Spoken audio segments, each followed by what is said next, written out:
Sorry, I'm just catching up.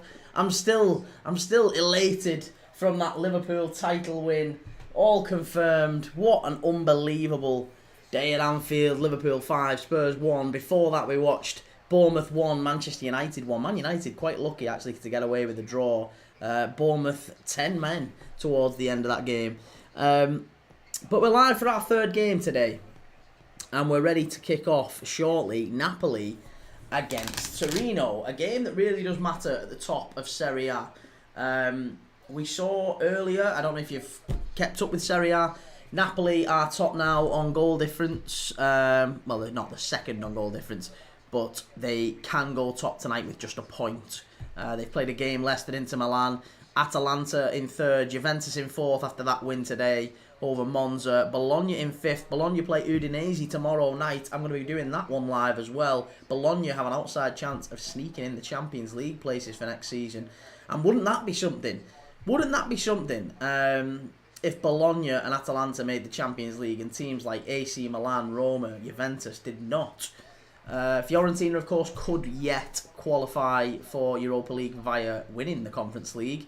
They are still in the semi-final against Betis, and they'll have either Chelsea or Gardens to play in the final of that one, assuming they make it through. But yeah, so we're live for Napoli against Inter Milan. Napoli against Torino to see if they can overtake Inter Milan at the top of Serie A. Let me know what you're thinking in the chat. Let me know what your thoughts are for this one and any other games we've got upcoming this week. We'll have questions going on during the game, thoughts on transfer rumours, thoughts on everything, pretty much everything. We do a general Q&A of all clubs during the game. Edward, good to see you. Callum, champions again. Champions, what did I say? I said 5-1 Liverpool. You did, Callum. You did. You called 5-1 before the game, and I stupidly said, what did I say? 1-1? 2-1? Can't remember. But wasn't good. Anyway, I've got the mic nowhere near me. Ernest, good to see you. Come on the Reds. Is right. That's really good. What a performance from Liverpool. 5-1 winners. Ran out against Spurs. But we're not here for that now. We're not here for that now. Look, there's some United fans and various other fans of other clubs that will want to escape from the nonsense of Liverpool winning the league. I'm sure they'll consider it nonsense. We don't. But there'll be plenty of other fans who'll be looking at this as an option to just get back to a bit of normal football. Maybe away from English football and a bit of solace. And the only way they're going to do that is to see Napoli against Torino tonight. And there's some interesting news in the lineups. I'll just go through them with you now. So the lineups are in goal, Alex Meret, who is available on free transfer this summer, believe it or not. He's still only 28. He's done very well this season, actually. He was once considered one of the best young goalkeepers in Italy. Came through the Spal Academy, and he's been at Napoli for 7 or 8 years now. But his contract is up in the summer. So teams that need a goalkeeper, a top goalkeeper that could yet win Serie A for the second time, could yet win the Scudetto, they may yet be looking at Alex Meret. At the back for Napoli, it's Di Lorenzo, Ramani, Buongiorno and Oliveira. In midfield, it's Anguissa, Lobotka and Scott McTominay. And then front three of Spinazzola, Politano and Romelu Lukaku. For Torino, it's Milinkovic-Savic in goal, Messina, Maripan and Sol Coco at the back. Biraghi, the left back on that side. Pedersen on the right, Marcus Pedersen. In midfield, Cesare Casade, who is still... no, he's not a Chelsea player. There was a transfer in January, wasn't there? He's permanently moved from Chelsea, and it feels like he's going to settle down there at Torino alongside Karol Linetti, the Polish midfielder, and Samuel Ricci, again, another player who a lot is expected of in that Torino midfield. Elif Elmas in front of them, and Che Adams, another ex-Premier League player. Che Adams in at the front for Torino. So, some ex-Premier League players to look out for tonight. As I said, Che Adams, Scott McTominay. I do believe Nikola Vlasic is on the bench, isn't he? Is he? Let's have a look. Billy Gilmore's on the bench. Philip Billing is on the bench. Um, who else? Who else is on the bench? Nikola Vlasic, yeah. And Valentin Lazaro, who you may remember did have a very brief spell at Newcastle a few years ago. Anyone else? No, I don't think so.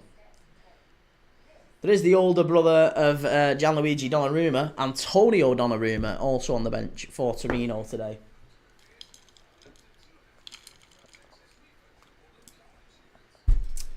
Oh, I tell you, my throat is sore from shouting during that Liverpool game. Kane, how are you, my lad? I'm good, sunshine. How are you? I'm very good. How are you?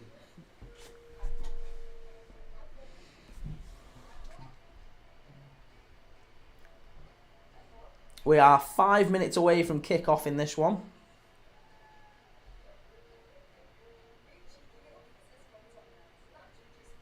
Right, so let's just get the old scoreboard up 1 second. Let me get everything going because we're approaching kick-off.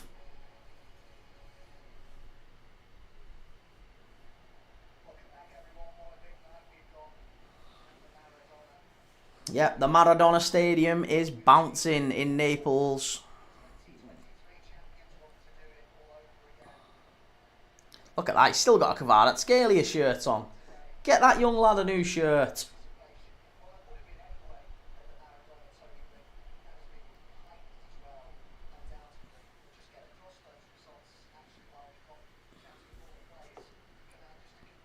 Scouse House, yes mate, 20 times. Yes, Callum. I'm glad Nunes and Gakpo missed. What good misses. Do you know what I'm most gutted about? we got to 5-1 and I had Liverpool in under 7 goals. And stupidly, I thought, do you know what I'll do? I'll cash out. I would have been on for about 5 grand. Seriously, if we'd have won that. There's a few more games to run on the Hackers, but I would have had about 5 grand. Or I'd have had a very good cash out. Certainly a good, few £100 cash out. If I wanted to cash it tonight. But silly, I cashed it out thinking there'd definitely be more goals in that game. But no, after the 6th goal, that was it. Lee Oxley, good to see you, Lee. Well done, Liverpool win the league. Carlo getting the Brazil job, yeah. Yeah, that one's probably not all that surprising, is it? We've thought that Carlo Ancelotti would get that Brazil job. Yeah, we thought he would get that. Obviously, no extradition treaty in Brazil. Callum, well, between 55th to 60th minute, we could have scored 4 goals. Yeah, we could, couldn't we? But hey, Scouse House, the 97, will be proud. Yeah, I mean, look, that's kind of the emotional bit at the end of the game, wasn't it? Where as soon as they start playing, you'll never walk alone. The hairs on the back of your neck can't start going, and that's the thing I think with football. It's like an eternal thing, isn't it? That you, so like, me dad, right? And again, I don't know if this is the same with other people, but right, me and my dad, we watch football, right? This is how my dad got me into football. I wouldn't follow football really if not for my dad.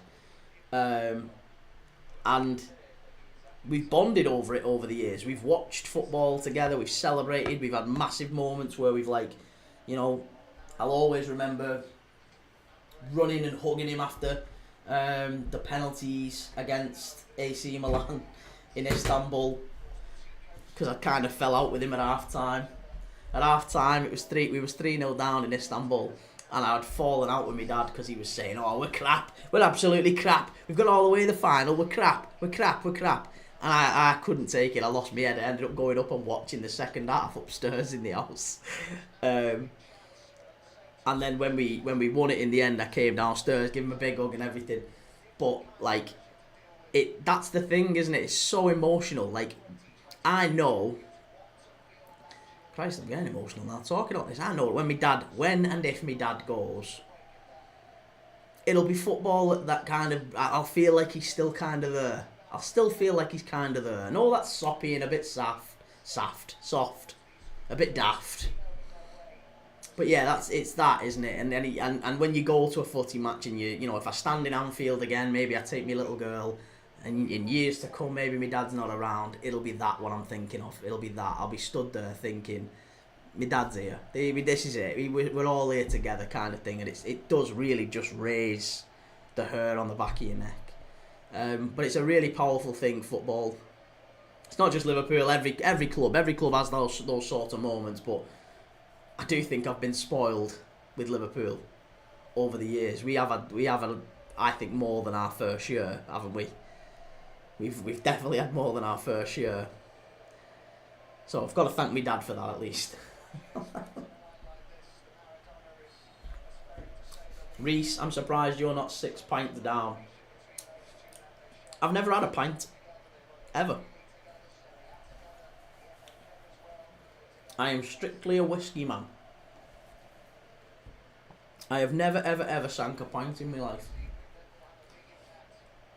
Lee Oxley, Russell Martin, fave for Leicester. Yeah. That'd be an interesting one, wouldn't it? I think he'd probably bring them back up and probably take them back down again. Treble winners, 99 fan, I'm distraught. Christ, you've had City take the treble off you and us take the 20 times off you in the last couple of years. What a bloody awful time to be a Man United fan. Unknown, come on, Prem Dad, jug 6 pints down. Honestly, I've never, ever had a pint. Ever. When you get to like 17, 18, whatever, you're in a pub with your mates. I stuck to shorts. I used to get whiskies and I'd do shots and stuff like that, but I've never really fancied a pint. Every time I tried a pint, it always just seemed a bit gassy and a bit... Ugh. So I've never had a pint. Never ever had a pint. I stick to whiskies and bourbons if I ever do, but again, not really a big drinker.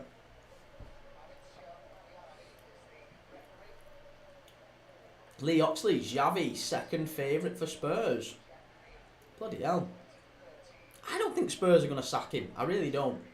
Scouse House, this is the time to try. Oh, get some Daniels down, you lad. Reese, get that bottle of Daniels down, your Prem Dad. John Bradshaw Layfield, JBL, bro, I love the retro PSG kit you have in the background. Cheers, mate. Yeah, it's a good one. It's got Ronaldinho on the back. 2001 kit, I think. Ben Twist, Guinness, yes, but not lager.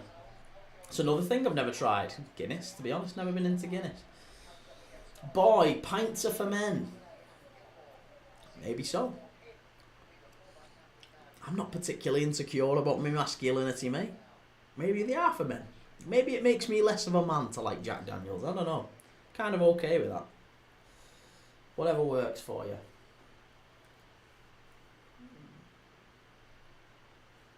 Minute silence here. Why? Oh, the Pope. Yeah, I should have really thought of that. Italy, innit? Massive. Big on religion. The Pope.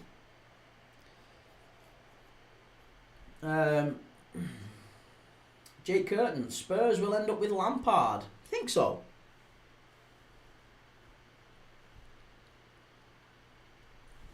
I think Lampard's going to fluff it with Coventry. I don't think they're going to get the playoffs. I've got a horrible feeling, a really horrible feeling, that we're going to get to the end of the season. Millwall are going to beat Burnley on the last day, and Millwall are going to sneak into the playoffs. Because that would be like the ultimate nightmare, wouldn't it? Millwall coming up to the Premier League. John Bradshaw Layfield, what are your thoughts on how the Serie A season will finish? I am rooting for Napoli. I've got to be honest, John. I'm rooting for Napoli. I'd quite like them to usurp Inter at the top. I've got the Torino kit wrong. It's pink. I'm going to have to change the colours of the Torino kit because they're not in the usual maroon colour. They're in more of a pinky colour.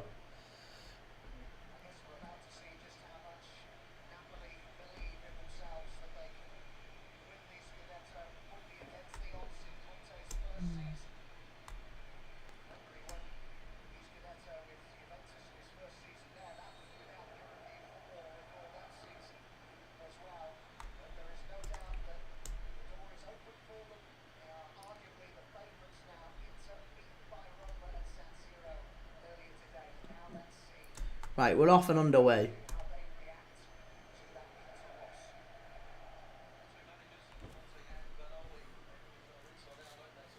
Yeah, I would quite like JBL, I'm going to call you. I would quite like Napoli to usurp Inter at the top. I think they deserve it. I think they played really well this season. Inter are just falling away as well.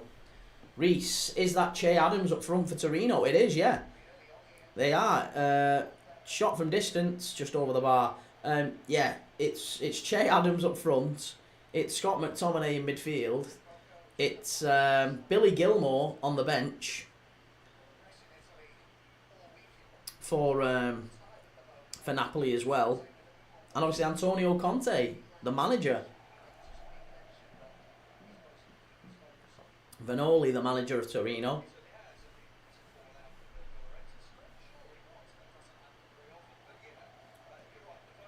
Forgive me. I'm stuffing my face with whatever these are. I don't know if they're Satsumas or Clementines or what they are. But it's the first thing I've eaten all day. Here's Lukaku. Chance. Gone behind. That should be a corner. No, good save by the keeper. No, corner. Corner.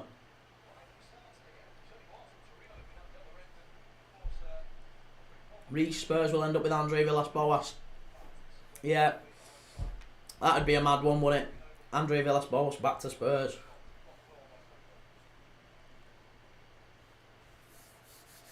John, I agree. Napoli deserve it. Inter just lost 1-0 to Roma. Well, they lost to Bologna last week as well. We're going to do Bologna against Udinese tomorrow night.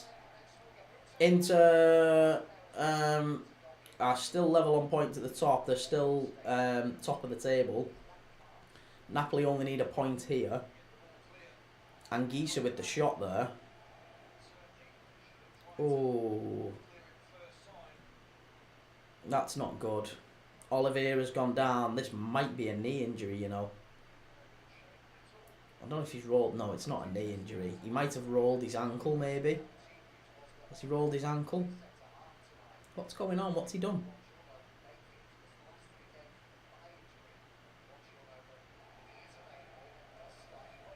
That's a little bit of an innocuous one, that. A little bit of an innocuous one. Reece, Satsumas are absolutely beautiful. I don't think they are Satsumas. I think they're out of season for Satsumas. I don't know what they are. Some sort of orange, anyway. Scouse House, was your bet still worth it, mate? No. No, not really. I cashed it out for about maybe 50 quid. Cashed it out for about 50 quid. And, yeah, I would have had... If I'd have left him, I'd have probably had close to £1,000. Yeah, probably would have had close to £1,000 in cash out. Maybe more like 700. But it'd have been worth it. But because Liverpool were 5-1 up with like half an hour left to play, it was almost certain there was going to be one more goal. So they dropped the cash out to a massively low amount. No skill, Aaron, how much did you have on? Not much. I think I put about... It was 3 bets. And I only ever really put like maybe a fiver, a tenner max. I don't think I even put a tenner on. I think each bet had less than a tenner, but maybe more than a fiver. I think maybe like £6.80 on one and £5. Because I generally, I'll always try and cash out if I think there's no chance of him winning. So you end up with odd amounts in there. It's not just like a clean 25 quid or something. But yeah, whatever it was that I had left, I think there was maybe 3 bets. And when Liverpool were only 3-1 up at half time, I looked and the cash out for the 3 bets was worth about, I think, 320, 330. But then other goals were going in during the game that were helping me. So everything else was on course. It was just Liverpool. And then I'd have been waiting on this one, Napoli or draw. I'd have been waiting on Marseille or draw against Brest. And funnily enough, Marseille have just gone 1-0 up against Brest. And I'd have been waiting on Steaua Bucharest to beat Rapid Bucharest, who are also winning. So everything would have been good. I'd have been on for some serious coin. No skill, Aaron. Wait, what made it drop? Liverpool. I had Liverpool and under 7 goals. I had Liverpool and under 7 goals, and it was obviously 5-1 with half an hour to go. So I just looked at it and thought, I might as well cash it out for 50 quid and have the 50 quid, and I can, live to fight another day. McTominay driving forward there.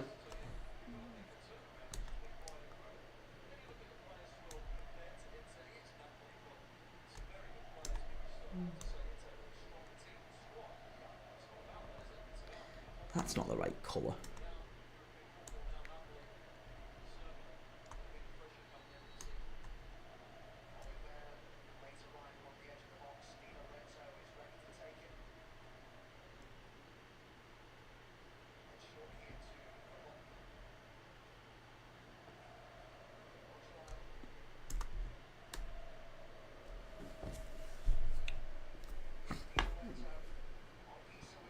Anguissa, chance, must be. Oh, there you go, there's 1-0. Is it Scott McTominay? Oh, you better believe it's Scott McTominay, alright. It's Scott McTominay, Manchester United. The guy who United have sold. And he's all of a sudden would walk in their midfield. He's done it again. He's been one of the best midfielders in Serie A this season, Scott McTominay. Unbelievable, that.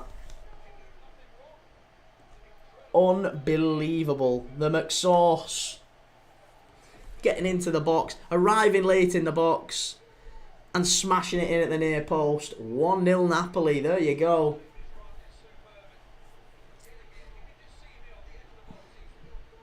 He does just ghost in there into the 6-yard box. It's a wonderful run. It's Anguissa with the cross. Ex-Fulham midfielder Zambo Anguissa pulls it back. And McTominay gets in at the near post. Slots it in. Really good finish. 1-0. McTominay has been such a sad loss for United. I just think United have got a real track record of letting players go who then kick on and be really good. How many times? I mean, look at Elanga. Elanga's a prime example as well. He's another one who, if United could have him back now, they'd have him. He'd walk into that United side. Same with McTominay. Same with Anthony. Look at the Anthony that's playing at Real Betis would definitely get in this United side.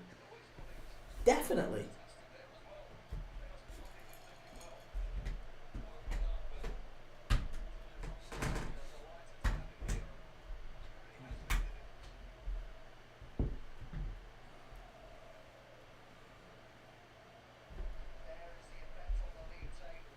And there you go. That puts Napoli 3 points cleared at the top of Serie A now.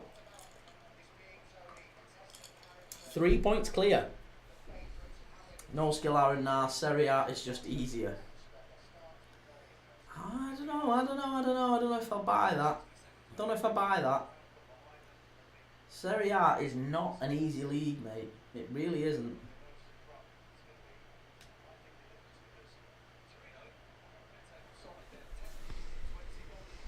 No skill, Aaron. Loftus-Cheek and Pulisic look like world beaters. Oh, believe me, they don't. AC Milan are like 9th, mate. They're not looking world beaters at all.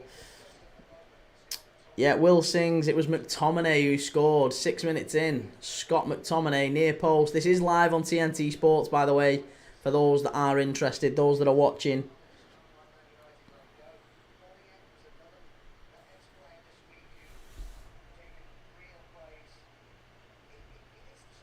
Spinazzola, Politano on the wings for Napoli. Lobotka in midfield with McTominay as well.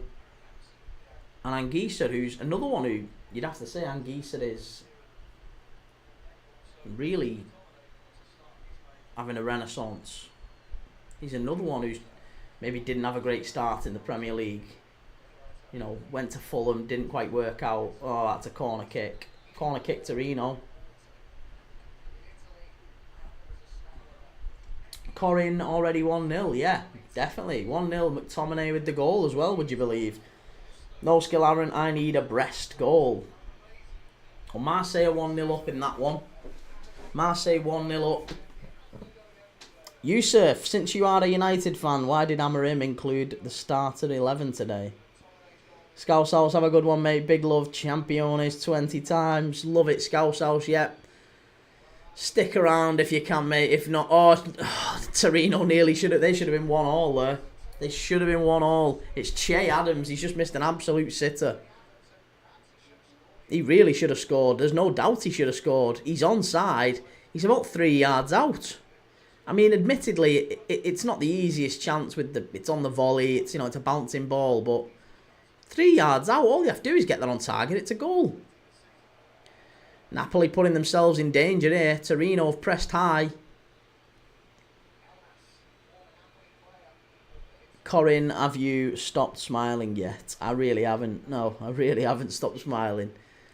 I went downstairs and gave my dad a big hug. And he was telling me about, like he was watching the game and then he was switching in between us. I guess one of the sad things about starting this channel is I always used to watch the game with my dad. I don't watch the game with my dad anymore. Albeit, we watch it in a different way together. I guess he watches it on here with us. He'll probably be watching this now, to be fair.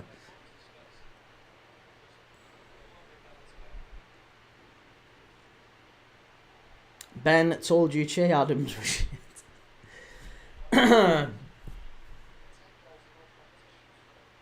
He probably should have scored that, Che Adams.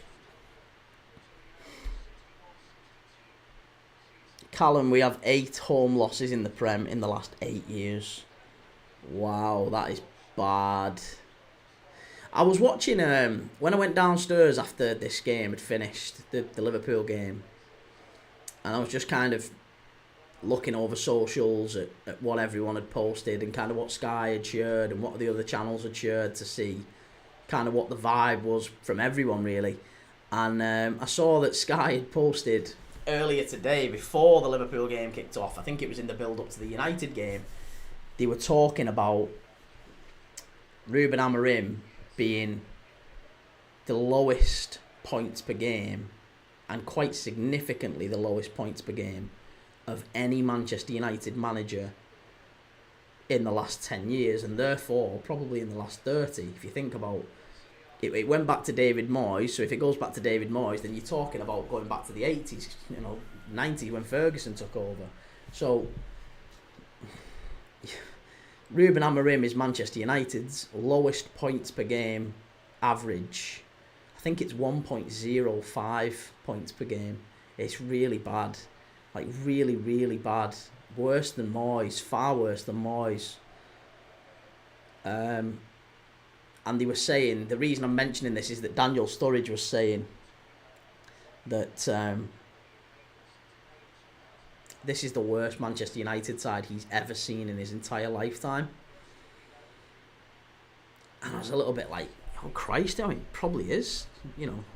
Probably is. I don't know, I just kind of sunk home a little bit. I didn't even think of it like that he's Gary Neville was saying that by sort of September, October, if Ruben Amorim isn't starting to get a tune out of the players that he's got and whoever he brings in, then yeah, there probably will start to be pressure. It'll be that soon.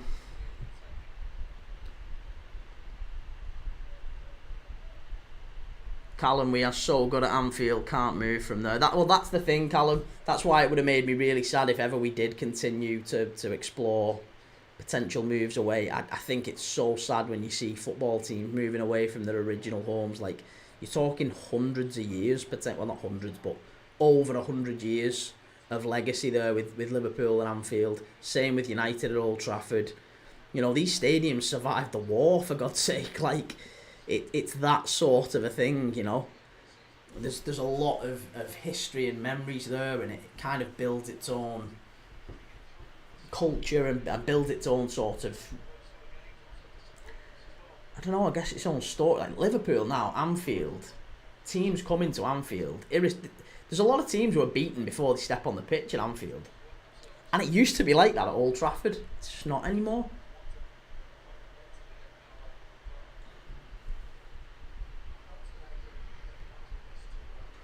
Scouse House, I'll stay, mate. What channel is this on? It is on TNT Sports 1. Yusuf, I'm very depressed now. Listen, United, I don't know what the answer is for United, short of you need a lot of cash. You need a lot of cash. And you need the manager to spend it in the right way. But, yeah, that's the thing that kind of popped up when I was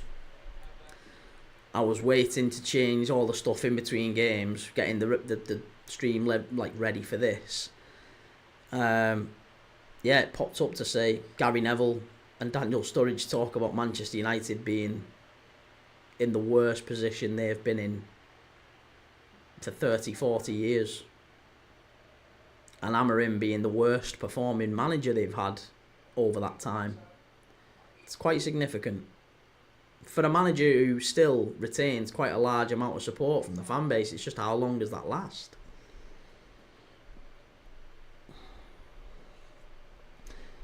Reece Crownshaw, United fans must be fuming with McTominay. I don't think they are. I still think there's United fans who'll argue till they're blue in the face that McTominay wasn't good enough and he should always have been sold, but I just don't think you'll ever find another midfielder for Man United that, one, ticks the box of homegrown, loves the club, qualifies for the academy, all that sort of thing. There's a value for that. But also, I always thought McTominay was a thoroughly decent midfielder in the right system. Even when he was at United, I always thought he had... I remember him coming on and scoring... Was it 2 he scored? The 2 late goals against Forest. Was it against Forest that United were winning 1-0? He came off the bench and scored 2 late goals and ended up winning the game for him. He was always doing stuff like that.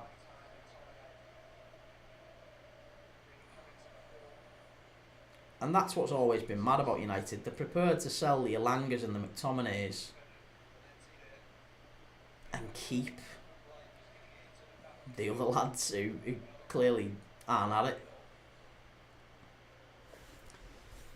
it. Blurry, what a great flipping day. Finally saw Liverpool in Anfield lift the trophy. Wow, nice, Blurry. Corin, Bournemouth and Brighton have both significantly fallen off. Well, Bournemouth really weren't great today, I didn't think. They probably should have done a lot better and closed that win off. It leaves them in a difficult position for the European places. Do we think that they can qualify for Europe now? I guess it depends what happens with Chelsea and maybe if Palace can win the FA Cup or if City do. City Palace in that FA Cup final. Has anyone got any real faith that Palace will do it? It's Luke. Brentford. It was Brentford, wasn't it, Luke? Apologies, yeah.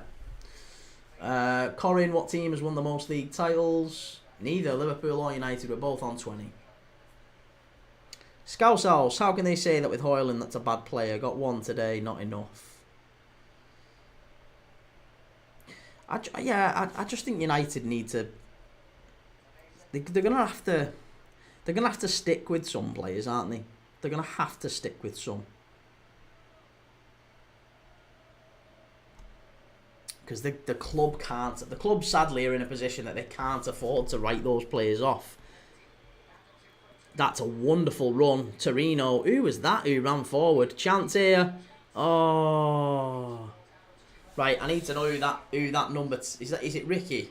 It looks like Ricky. If it's Ricky, I'm really, really surprised. Who was it? No, it was Linetti. To be honest, Ricky isn't playing. He's been took off. Has he got injured in the warm-up? Oh, Ricky's got injured in the warm-up. He's dropped to the bench and they've put Tameze in there. Adrian Tameze. Ah. I was hoping we'd see Ricky, but that wasn't him. That was Linetti. It's Luke. That's a big problem with PSR, though. The whole system set up to encourage teams to sell academy. Well, I don't know if it's designed to encourage teams to sell academy. It just feels like selling the academy players becomes the obvious out when you get so many transfers wrong. You know, you then have to sell academy, don't you? You have to sell academy because if you sell academy, you get that big chunk that you can put on your book value back, and it feels like that just it eats up so much of that PSR and FFP responsibility that it feels like a good get out clause for United, and it feels like that's why they're considering your Garnachos and your Menu sales. That's the only reason.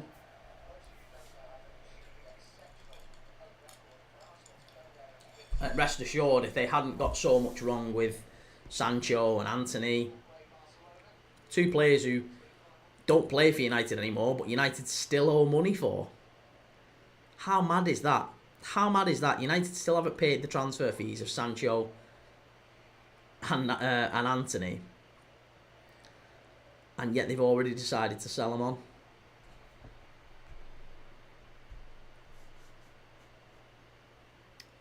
Corinne, surprised there wasn't a pitch invasion. Will, I was quite surprised there wasn't a pitch invasion. Will Billy Gilmore and Philip Billing play for Napoli? Yeah.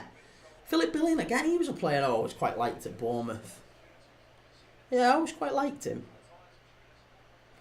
Corinne, so is the trophy lift on the last day of the season? Yes. Yeah. It's Luke, City have ran off that model for 3 or so years.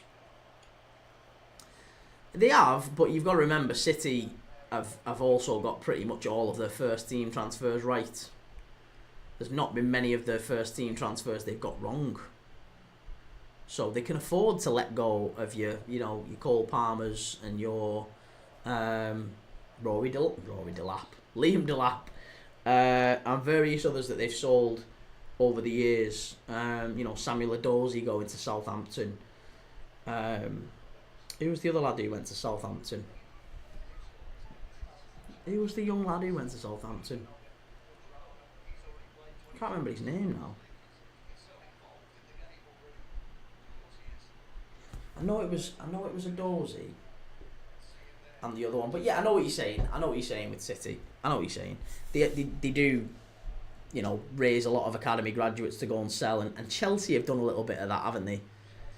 I'm not sure that that's too bad of a model, but it only really works if you get a lot of your first team transfers right. And Chelsea have been very risky on that front, and I think Chelsea's is going to have to. It's either going to have to pay dividends or they're going to have to cash in on some stars over the next couple of years, because they can't keep selling themselves hotels and women's football teams. That can't keep happening. Cannot keep happening. It was Lavia. Yeah, I forgot about that. Yeah, Lavia to Southampton with Samuel Edozie, and I think there might have even been one more, wasn't there? Didn't they buy 3 all at once, Southampton?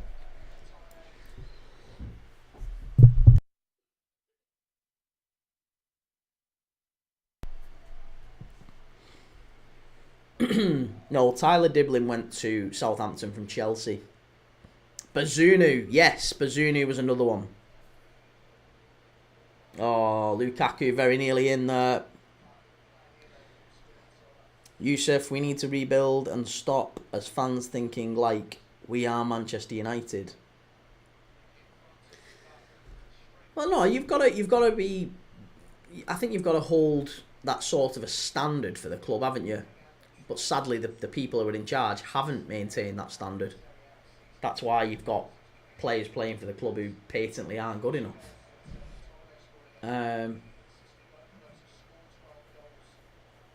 It is mad that Amorim is the one escaping so much criticism. You've got to remember that the first responsibility for a manager, absolute priority number one is, and I'm sure the club will have discussed this with him when he came to the club, they will have said, look, we're looking for a manager who can come in and get a little bit more of a tune out of these groups of players, because what we don't want to do is have a manager come in, assess the squad and tell us that they're all useless and actually we need 11 new players. Because we're in that position now. That's the position we're in now with Erik ten Hag. What we're looking for is a manager to come in, get the best out of what they've got. We will give you more money for signings, but it's not going to be loads. but we need a manager who can come in and get better than from what we've got, from the crop of players we've got.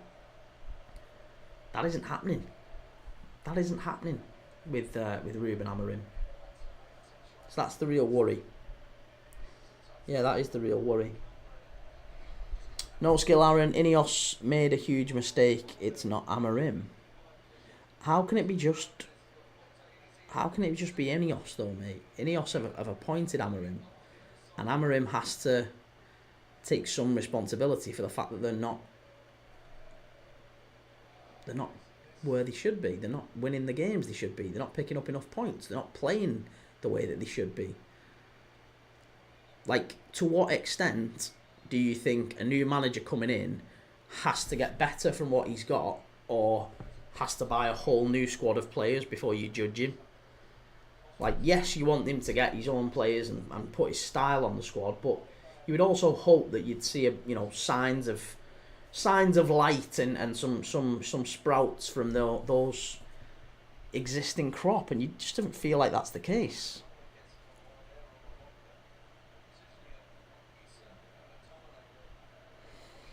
No skill, Aaron. You back Ten Hag after the cup and buy players for him, then sack him for a completely new philosophy. Right, that's true, and that was a mistake. I agree with you, but still, just forget that bit. Amorim has then come in, and he's been given a group of players.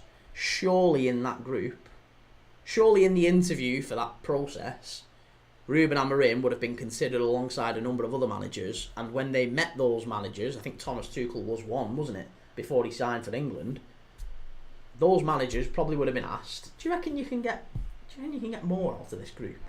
Because we think there's some players there who we've paid big money for, and they're costing us money. They're still costing us big money. We still owe money for the transfer. So what we'd like to do is try and turn their careers around at Manchester United. We're trying to get a bit more from them. Do you think you can do that? And I guarantee Amorim was asked that question. I absolutely guarantee you Amorim was asked that question. And I guarantee his answer was yes. Because if his answer wasn't yes, he wouldn't have been appointed as Man United manager. He would not have been appointed as Manchester United manager. Rest assured, the board at Manchester United will be furious at the fact that he's basically casting off the Rashfords, the Antonys, the Sanchos, all of them players, the players who he had, I'm sure, had that question asked of him in the interview process. Do you think you can get a tune out of those players? And now it feels like he's reneging on that a little bit and going back to, well, we need to make some signings. That wasn't the terms, mate. That wasn't the terms.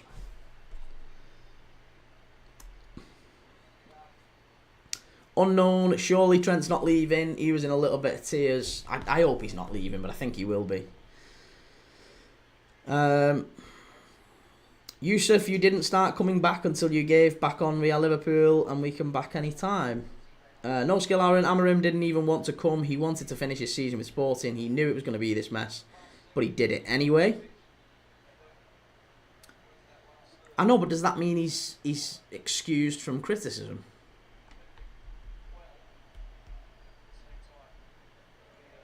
Ineos forced him to continue. They said now or never, and as a young manager, how do you reject United? No, you maybe you don't, but you're still the manager of the club.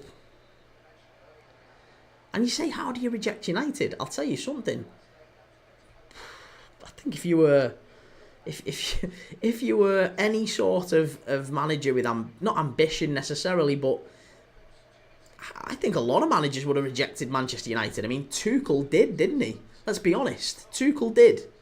Tuchel looked at Manchester United and turned them down. That's the only reason he wasn't manager. They stuck with Ten Hag when they'd already publicly interviewed Thomas Tuchel. That's a fact. It's a fact. They had publicly interviewed another manager for the guy whose job it was to still... He was still in the job. He was still in the job. And Tuchel said no. Because he looked at it and it was a car crash. And you say, how could Ruben Amorim turn it down? Well, he should have done.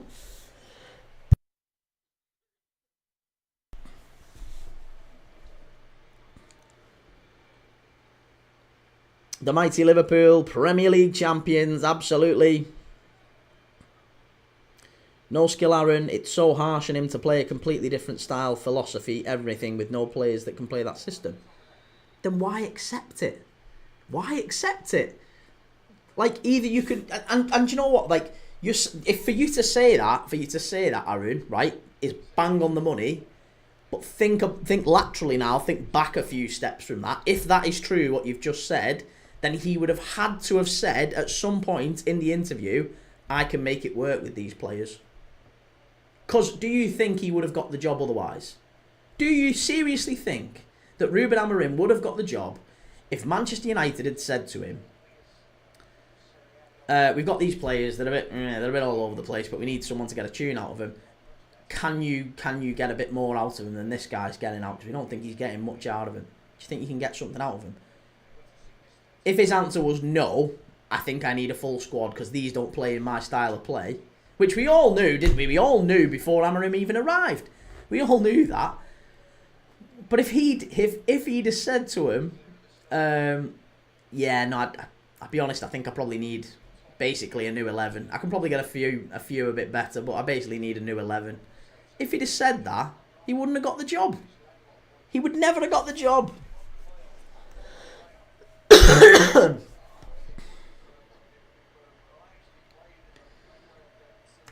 No skill, Aaron. I think Ineos sacked this season off as soon as they made that call, though, to get him. I don't think Ineos have ever... There's no way they could afford to sack a season off. No skill, Aaron. You can't say no to United. Imagine you're the one to fix it and bring it back to glory. It's the buzz. Brest have scored. Brest have scored, for those who are interested. Brest have just scored. I'm sure someone needed a Brest goal. Yusuf, we were also late in sacking Ten Hag. Flick was available. Oh my God.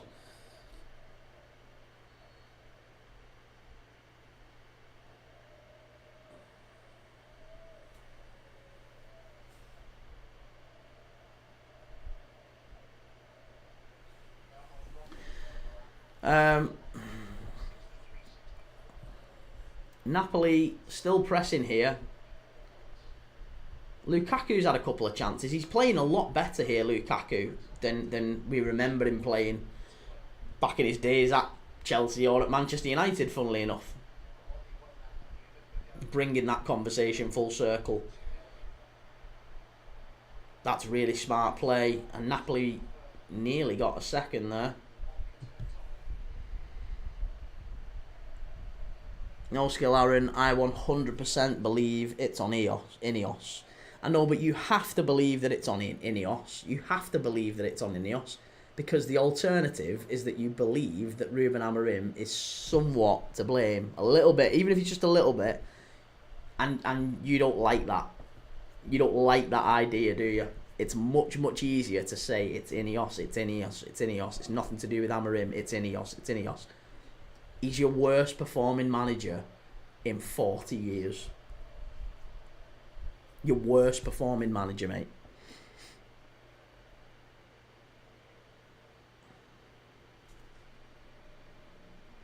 Football teams edits. Are you a Liverpool supporter? Yes, I am a Liverpool supporter. Massive Liverpool supporter. I'm made up with the result today. And we're now watching Napoli against Torino.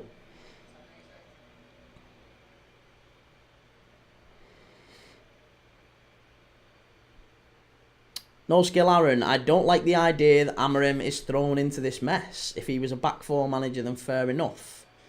Yeah, but that's the job he accepted. That is the job he accepted. Marseille 2, Brest 1. That is the job he accepted.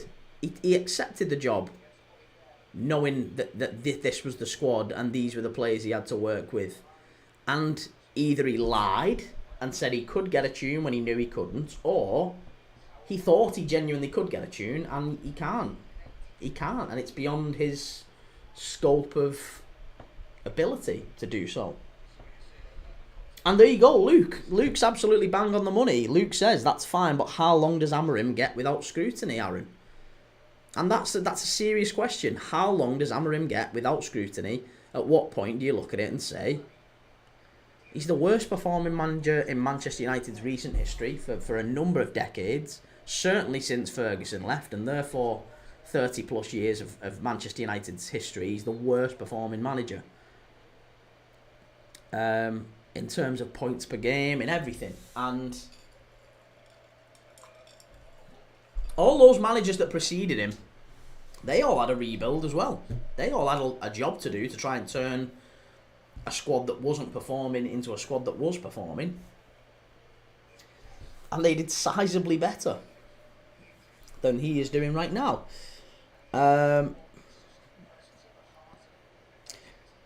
Yusuf, we wait until next season with Amorim. I have a little faith, but I lack passion. And Oscar Lara, next season after a transfer window and pre-season, if there is no improvement, then yeah. Yeah, I think it's gonna have to be around about Christmas time. That was my prediction in January. I thought Christmas time would be the time they would look at it and go, yeah, maybe we move him on. And that seems to be the case. Kyle, when's Pogba back? I think Pogba's going to Saudi, isn't he? I don't think he's far away from being back. No skill, Aaron, yes, but that's on Ineos. You can't buy players for a system in Ten Hag and then get a completely different manager. Yeah, sure you can. Players aren't... This idea that players are system players and they're so rigid and you just can't... They can't function in anything other than this one system. It's nonsense. It's absolute nonsense. If anything, Joshua Zirkzee looks better under Amorim than he did under Ten Hag. So yeah, I don't buy that players can only play in a certain system under a certain manager, and that's it. That's the end of the story. Corin, do you reckon De Bruyne will get the mic on his last day at City? Yeah, I would say so. It depends what's happening with him and where he goes, you know. Depends where he goes. He might end up still staying in the Premier League and maybe with a rival. Could De Bruyne go to United? Could he fancy the move across Manchester? Keep his house, couldn't he? Well, he might not keep his house, to be fair, if he moved to United. Bulldozer, been at work for 90 minutes on a brew break and my man's still live. Respect the hustle. Cheers, man. Yesterday was a lot harder than today. 11 a.m. till midnight yesterday. Today's a bit of a breeze. Plus, you get rejuvenated and a bit of energy when Liverpool win the league. It's a lot better. No skill, Aaron. He's not even had a pre-season or transfer window. Nothing. 2 players he got in Jan. Harry Maguire, lover 5. Were any tears shed? I definitely, yeah. I was crying. I was crying at full time. Not like sobbing, but, you know, just welled up. No skill, Aaron. I think he has to have a season, a proper season minimum.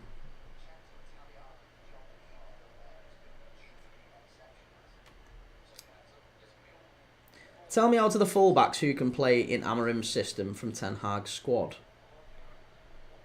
Well, I mean, Mazraoui. Mazraoui's been playing there. He's playing there today. He's had Amas, who I would say has been one of the better. But I think Delor's actually been quite good. Delor's been all right. Scored against Lyon in that big game. I think Delor's been all right. You know, he's out injured now for the season. United fans have not stopped telling me this week that he's a massive loss to the team. And oh my God, Delor's out. Have you heard Delor's out? You know, and you're also telling me, like, tell me out of the fullbacks who can play in Amorim's system from Ten Hag's squad. It's so dumb, right?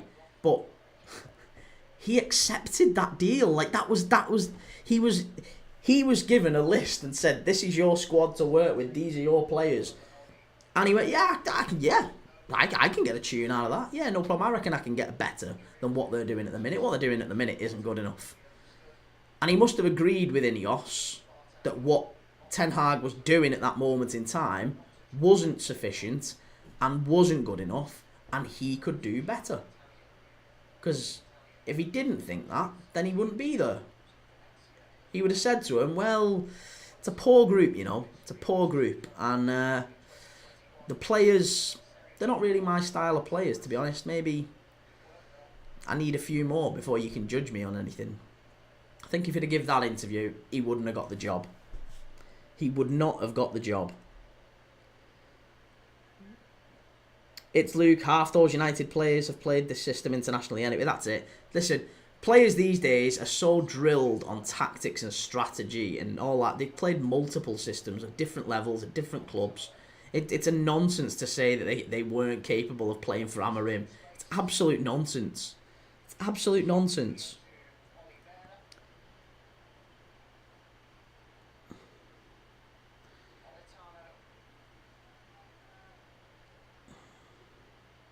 Corin, do you think Evan Nilsson should have been sent off? Oh, it's 2-0. It's him again. It's Scott McTominay again. 2-0. McSauce. Talk of midfielders that Amorim would like. McSauce is one. Scott McTominay. He's absolutely done him there. It's a great goal. It's another great goal. It's very similar to the first, to be honest. Oh, look at that. Scott McTominay. He's a hero at that stadium, isn't he? What a renaissance that is. What a proper, like... Isn't it great to see that? A player who was, like, lambasted at Manchester United stood up into the box. It's a great goal. Again, it's him getting into the area and finishing low down to the keeper's left. Brilliant goal. He's got 2 in the last 20 minutes. Corin, do you think Evan Nilsson should have been sent off? Yes, I do. I think it was the right decision to send him off. He was out of control. No skill Aaron because he had to. It was now or never for him. So he lied to get a job because it was now or never. Again, there you go. Ben's bang on the money there. It seems like Amorim had a free pass to fail with some United fans. Mank's happy in 14th. Happy days. Honestly, I can't believe that the bar has been lowered to such an extent that United fans will be happy finishing potentially 17th and they'll excuse this manager. He's the lowest performing manager in 30 to 40 years at Old Trafford. It's absolutely outrageous. Absolutely outrageous.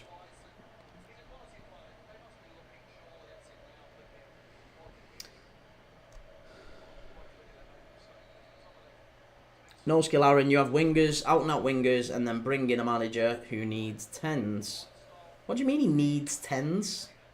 What do you mean he needs 10s? What are you talking about? He needs 10s. Again, like this idea that Ruben Amorim plays one style, one formation, and he needs a certain profile of player in order for him to work as a manager. Do you think that's seriously how it works? That he only plays this one style and he needs this profile of player in order to be a successful manager. Like, what a mad, rigid way of working that is. I can only work if these particularly perfect set of circumstances are in place. And actually, if it's a little bit wrong, then I probably won't be a very good manager. Do you not think he's ever had to manage with a different formation? Do you not think he's had to kind of work with what he's got a little bit of time? Isn't that the whole point of a manager? To get the best out of what you've got, not to have 11 absolutely perfect players that fit your system perfectly. No, again, look at Slot. Slot has come in. He played a different style at Feyenoord, but some games you'll see Liverpool play with 3 in the middle. Sometimes you'll see us go with 2 sitting deeper. You'll see sometimes we've gone with 2 up top. You've seen Diaz and Gakpo play inverted. Sometimes they've played really wide. We've seen Salah go into centre forward. You see Slot change formations, multiple formations throughout the game often. It's mad to think that Amorim only plays this one way and you know, the club have set him up for failure. And that's therefore an excuse for him being the lowest. That's nonsense. It's nonsense. I can't have it. I can't have it. Ben, the art of a great manager coach is improving those that they have. Simple. You said it. Nailed on the money. It's Luke. I do excuse him so far. I think he's doing the difficult stuff which will benefit them longer term. Yeah, look, as I said, I've said from day dot, I also think that Amorim, if he's given time, he's given the resources, I think he could get a really good tune out of Manchester United. So I understand the patience. What I'm saying to you is, like, this whole, he's done nothing wrong. Like, for me, I would look at it and go, you got to stick with him. You don't sack him now, for God's sake. Don't sack him. That would be mental. You've got to give him a longer period of time to look at it, and you maybe even got to give him a full season. But it also depends. Like, I think if he'd have won, do you know what? If he'd have come in and maybe took United to 10th or 9th, maybe not challenging Europe, but just improved them a little bit. They were 12th when he took over. Maybe they won a few more games in the league and they were where they are now in the Europa League. I'd have been saying, do you know what? It's a solid first season for him, that. Even if they don't win the Europa, solid first season. But now he's got himself into a position where they're losing games in the league, they're not picking up points, they're playing really poorly, and it's all or nothing on the Europa. If they don't win the Europa, they finish maybe 16th or 17th. I'm flabbergasted by the passiveness of the Man United fan base about it.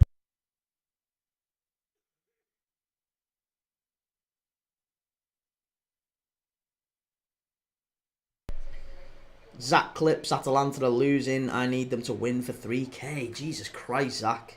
Oh, mate, I hope you do. I'm keeping an eye out for you.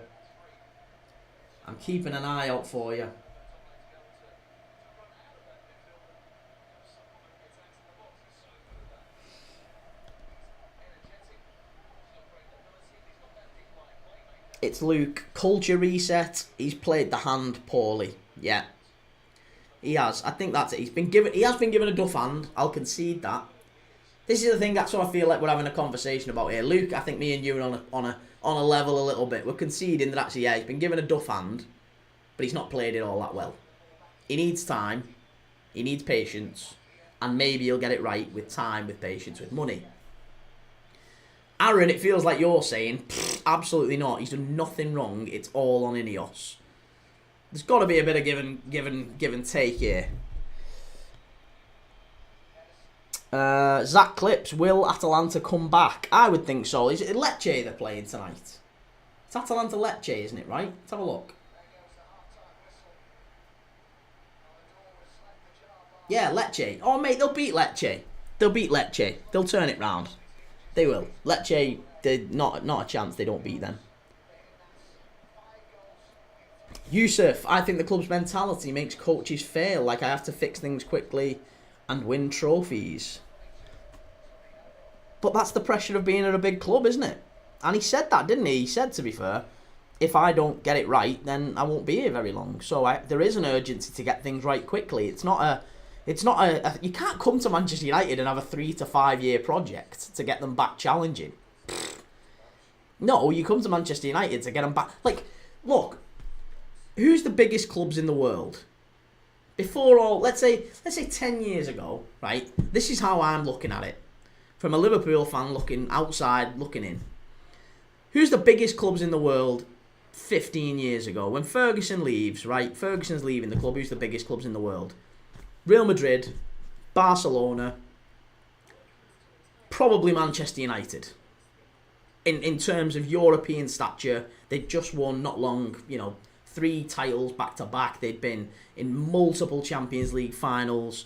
They'd saw Cristiano Ronaldo and bounced back, and they were still up there, kind of thing. They were still fighting on all fronts. City were coming, but they'd fended them off. They got back in front and all that sort of thing. And when I look at that Man United side, it's worlds away from this one.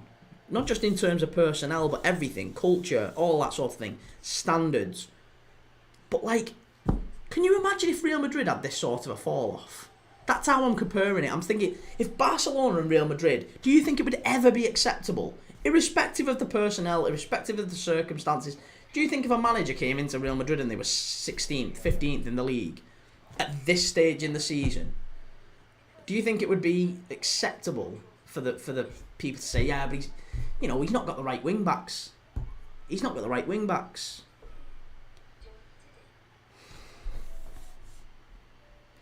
Zach Clips, someone said McTominay is on for a hat-trick, but I don't believe them. You better believe it. Yeah, he's on a hat-trick. And to be honest, he scored 2 goals that are basically identical. Ben, over time, the high standards have been eroded. Happy to accept finishing bottom 6. I don't think they're happy to accept it, Ben. I know what you're saying, but yeah, I don't think they're happy to accept it, but it's just mad that they're excusing it. Like, it should be, genuinely, should there be protests outside the club at how bad things are? Like, Corin, what's the best stadium in the world? Anfield. In what? Yeah, I guess in different measures. I guess there's loads of stadiums I've loved going to. I didn't like the Stadio Olimpico. I was quite gutted when I went to Stadio Olimpico in Rome. Yeah, I didn't think that was a good stadium. Trying to think good stadiums I've been to. I don't know. I quite liked Ibrox as well. You know, Ibrox is quite a cool stadium. It's Luke. Where would United be with Ten Hag or Rude? Arguably higher, but probably out of Europe. I think if Ten Hag had stayed, United would be in exactly the position they are now, but higher in the league. Genuinely, I don't think they'd have gone out of Europe, and I think they'd have probably stayed. Because they still had big moments under Ten Hag in Europe, didn't they? They still had these sort of performances. So, yeah, I don't think that Ruben Amorim has changed an awful lot, to be honest. Alfie F, it's me again. Happy for you, Copites as a blue. Cheers, Alfie. No skill, Aaron. Prem is a whole different ball game to La Liga. You say that, but there's an amount of the teams that beat us often come from La Liga. I think there's a team on Thursday night might beat us from La Liga. Zach McTominay has 2 goals and Greenwood has a goal and an assist right now. Football team edit 2 scored for Napoli. 2 for Scott McTominay. It's Luke, San Siro. Yeah, San Siro's quite cool. I quite like some of the more niche, like the smaller stadiums. I thought Anderlecht Stadium was quite nice, actually. Porto's wasn't. I didn't enjoy the Estadio de Dragao in Porto. That wasn't really my sort of a place. Plus around the stadium is a bit. It's like a docks. Sort of a. Yeah. A little bit like what Everton's is going to be. Everton's will be like a crap Porto. Football team edits. Who scored their second for Napoli? It's McTominay. He scored both of them. No skill, Aaron Bilbao is getting slapped back to Spain after OT is done with it. It's Luke. I like Porto. A bit weird behind the goals, but nice enough. See, we was up in the gods. I've been Porto. Did I go twice? I can't remember even if I went twice. No, I only went once, I think. Was it twice? No, I think it was once. It was for the 5-0. No, we beat them 5-0 twice. That was why. But I went for the 5-0. Liverpool beat them 5-0. Salah, Mane, Trent was brilliant that night. I think we had that like orangey kit, and yeah, it was chucking it down. There was literally rivers running around the edge of the pitch, and we were up in the gods. That's where the away fans were in the Champions League. Just remember all the Liverpool fans were like trying to get lager going in because there was no alcohol for sale, and everyone was expecting there to be alcohol for sale inside the stadium.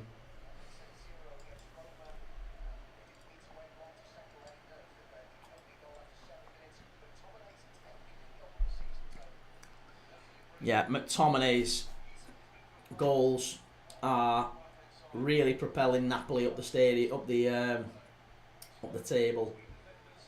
Where does that leave him in terms of the top scorers chart, by the way? 1, 2, 3, 4, 5, 6, 7, 8, 9. Scott McTominay needs one more goal to be level with Lautaro Martinez. Like, we talk about Lautaro Martinez as probably one of the best strikers in football, maybe one of the best in Serie A. And Scott McTominay needs a goal or an assist, and he's been as productive as him this season. How mad's that? How mad is that? Caleb, yes, Prem Dad, lost my cup final today on pens. Oh, unlucky, mate. Unlucky. Webbo, Liverpool have won the league. Come on. Yes. Ben Twist, God, how good was Sadio Mane? That front three were wonderful. They were brilliant that night as well. They were so good. We just battered Porto. It wasn't even a contest, that game.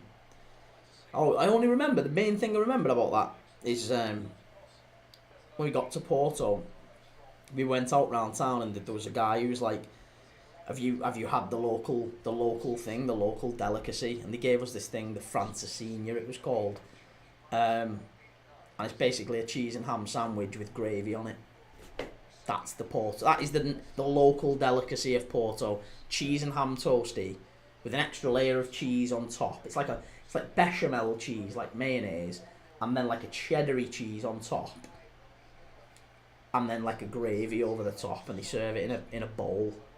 It's some mad thing, and it tasted minging. It's not even like a gravy. It's more like tomatoey.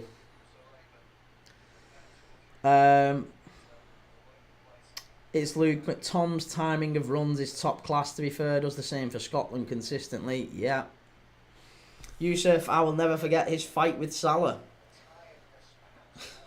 Ben, a significant night for me with that team was beating Bayern at the Allianz. I think it was 3-1. Yeah, Mane's goal. Van Dijk knocking it long and Mane controlling it. Putting Neuer on his backside. Player. Absolute player. Did Verge score a header? I think Mane scored 2, didn't he? There was one where Salah like dinked it in. I think Mane got 2 that night. Can't remember. But yeah, I remember us beating Bayern. That was a big game. Oh, let's get into that time of night again. My throat is really starting to go. It's Yusuf Firmino's something else. Bobby Firmino's one of my favourite Liverpool players ever.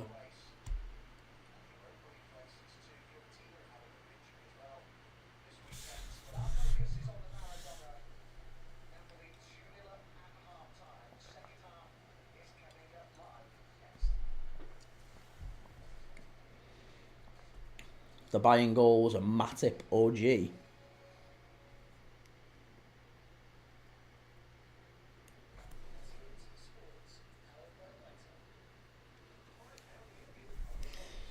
Corin, what happened in the 2022 UEFA Champions League final? Which one was the 2022 Champions League final? Which one was that?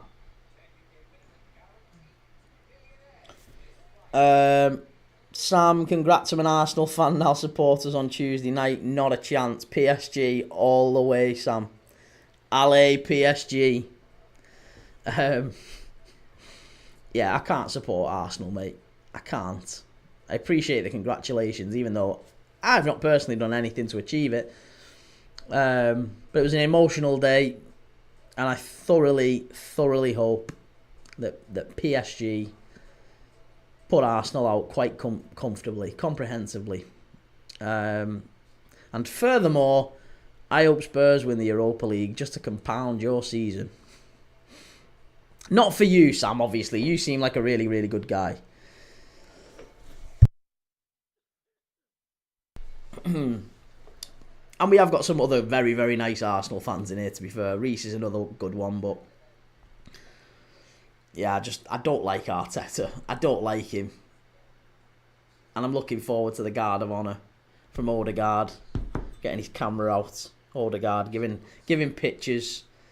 Get his Polaroid out. He can take some pictures. Allez, PSG. Ben, be a good stream on Tuesday, that mate. Yeah. Looking forward to that one. Corin, City and Inter, I think. Was it 1-0 or 2-0? Can't remember. It was 1-0, yeah. That was Rodri, wasn't it? Was that when City did the treble? No. last year's Champs final was Real Madrid. The one before, that was 2023 City, wasn't it? 2023 was City. So 2022 would have been... Was that Chelsea? Was that Chelsea against City? Yeah, 2023 was the treble. I was going to say 2022 was Chelsea, wasn't it? I can't remember. I don't know.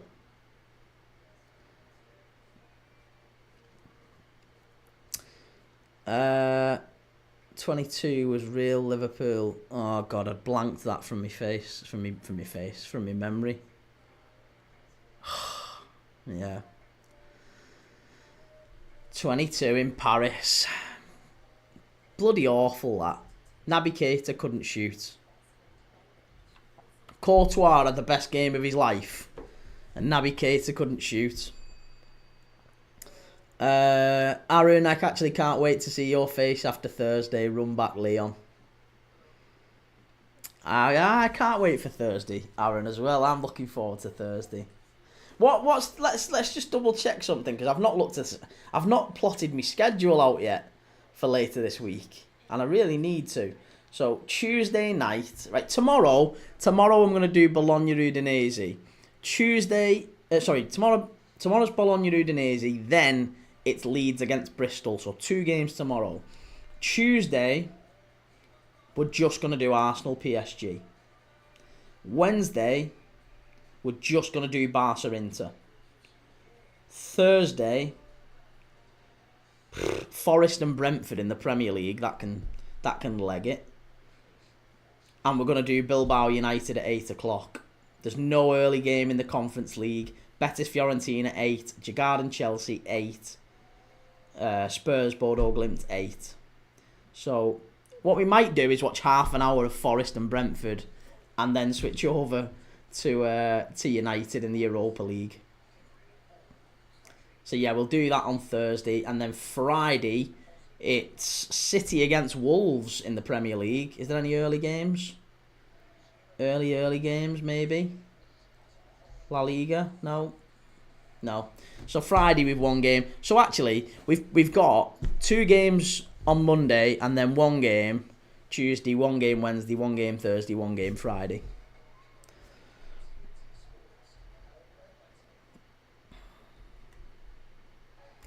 Kian, Daz Games from Timu looking...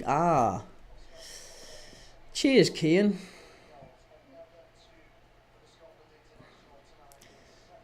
Callum the Copite, Man City 0 for Spurs, Liverpool 5, Spurs 1. Just putting it out there.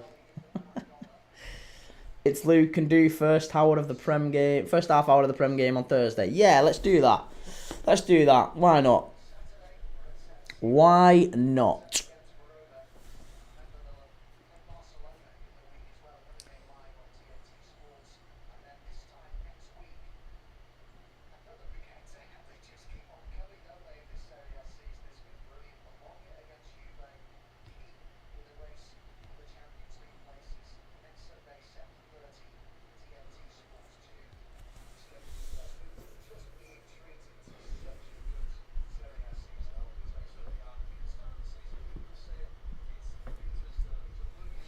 It's Luke. Forest will need to lift themselves for that. Gibbs White probably won't sleep tonight. Forest, I still think are going to fall away. They're in 6th at the minute. Forest are going to have to obviously bounce back. Brentford, if Brentford can get a win at Forest, I know that's not going to be easy. If they can get a win, they're back on for Europe again. They'll only be 2 points off Fulham in 8th. They've got every chance. Of getting back in amongst it.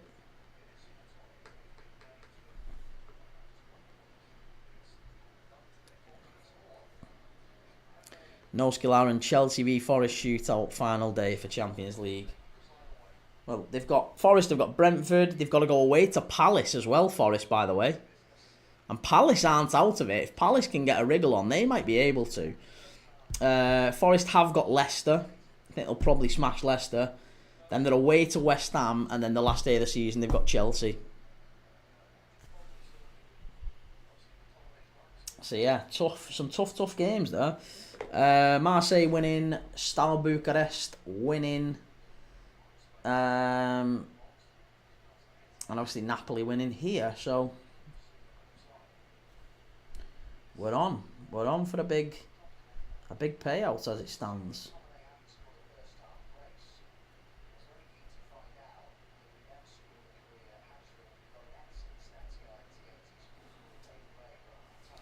I've got a bet running that I could be on course for 14 grand. I only put a fiver on. It's a 20-fold accumulator. Put a fiver on it. I'm being offered 450 quid to cash it now. And the payout is £14,091, 11 pence. It still runs to next weekend, so there's loads. There's absolutely loads still to run on it, like. But I'm looking at it and going, whew, only put a fiver on, gave me a cash out 450. Still runs to the edge of next weekend. I think the last game on it is, let's have a look, 3rd of May, 4th of May, Monday, 5th of May. Oh, the last game on it is Genoa against AC Milan, Monday, 5th of May. That'd be the last one. There's no way I'm making it to that. I'm an absolute coward. Definitely getting cashed out there. No skill, Aaron. Who's giving you the 450 cash out? What games? What do you mean who's giving me the 450 cash out? What games? That's no, the cash out being offered is based on the games that I've already won on the 20-fold. I won AC Milan against Venezia this morning, Fulham against Southampton last minute, Fiorentina against Empoli, Trabzonspor against Göztepe, Celje against Olimpia Ljubljana, Steaua Bucharest against Rapid Bucharest, Burnley against QPR, Sheffield United against Stoke. That was 2-1 that for Sheffield United to win at Stoke. I've got Barcelona. Actually, no, it's not the last game because I've got Barcelona to qualify against Inter Milan, and I've got PSG to qualify against Arsenal. So actually, it runs to the week after.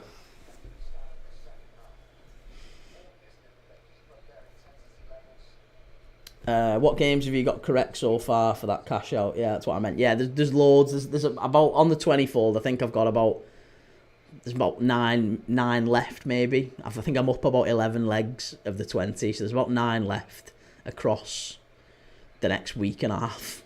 2 of which are PSG to qualify and Barca to qualify. It's Luke betting on Romanian and Slovenian football. Fuck's sake. Do you know what though? Steaua Bucharest are absolute certainties for a win. They do it every single time. Cluj as well are another one. They win pretty much every week. And I don't bet on them to win. I always bet draw, no bet. Why has no one told me we bloody kicked off? I've not started the clock. There you go. Aaron, PSG are out. Arsenal are going to kill you. Take the money and stake 30 quid on the remaining. Cash out and do the others again. I'll see. I might let it run a little bit longer yet. There's still some games in midweek. I'll tell you what else I have got on it, by the way. I've got Athletic Bilbao or draw in the first leg. I didn't put, and this might tell you where my mind is at, Aaron. I didn't put Bilbao to qualify, even though they were 2-1 to qualify. Because I just thought, you haunted buggers, you might just do something, right? But I thought the home leg, the first game, Bilbao will definitely get a point. Oh, well, they'll definitely get a draw. There's no way United are beating them in Bilbao. So I've gone Bilbao or draw in that first leg. And I got decent for that. I think I got 1.5 to 1 for that. Callum, I'm going to predict our last 4 games. Chelsea 2-2, Liverpool 2-0, Arsenal, Brighton 3-1. And Liverpool 2-1 Palace. Palace should be a walkover. If they've got the FA Cup final the week after, Palace should be an absolute walkover, shouldn't it? Aaron, don't bet against United. No, I've learned from my time never to bet on United, actually. Because in the last 10 years, United have always let me down the few times I've bet on them. Same with Everton. You can get decent odds now on Everton or draw against Ipswich in a couple of weeks. Stay away from it. Stay away from it. Milinkovic-Savic has claimed that one. It's a long ball up the pitch. It's Luke. Cup final is before the last day, I think. Is it really? Is it actually before the last day? How ridiculous is that? Cup final before the last day of the season. I hate that. I'm sure if you're a Palace fan, you'd hate that as well. You want the season wrapped up, and you know it's a big final FA Cup day. What a mad thing. Scouse House, what's the most you have had on a bet? Most I've had on a bet, as in what? Most I've placed? Never more than... I think the most I've actually placed on a bet is about 50 quid. And that was when I won big. I won very, very big. And I withdrew into my bank like a big chunk of money.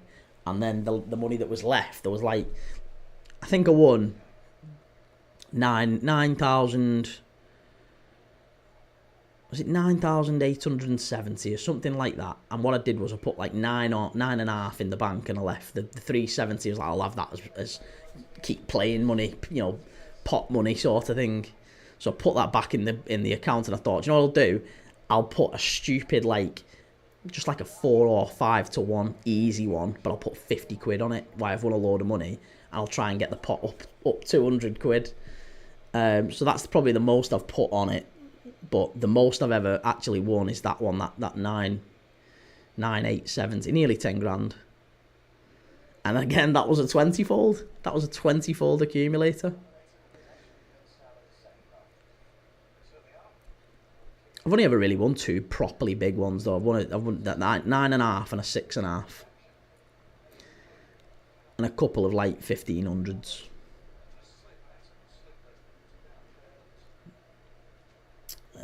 Callum, he's from Skem. I'm not from Skem. Skem, goodness me. Absolutely not from Skem. I am from, originally, a place called St. Helens, Yusuf. But yeah, I was born in St. Helens. Well, I was born in Wiston. I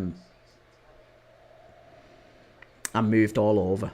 I've been in Warrington, lived in Liverpool, lived in Manchester, Warrington, worked in Widnes, Altrincham.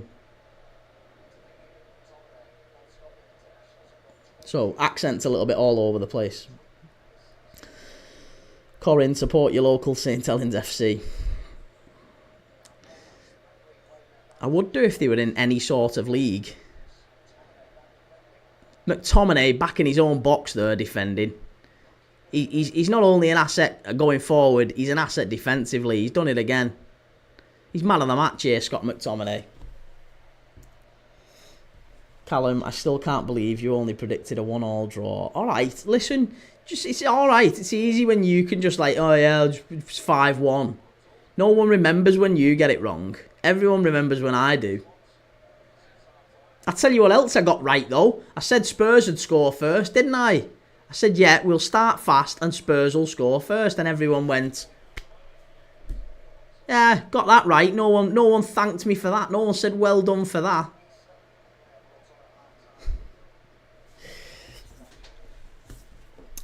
Yusuf, I thought you were from Liverpool, but I'm looking for their accent and I can't find it. Well, St. Helens is like next to Liverpool. It's like 20 minutes. 15 minutes from Liverpool.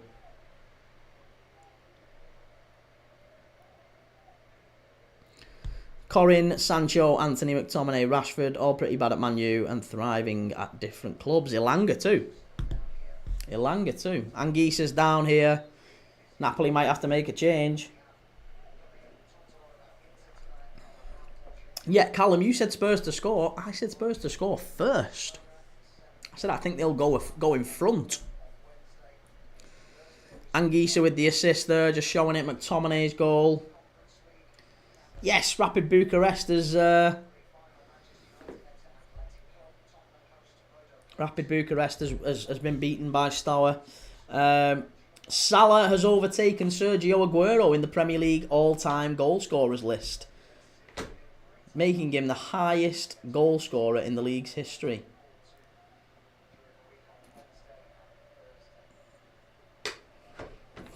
Two more full seasons, I reckon he overtakes Alan Shearer.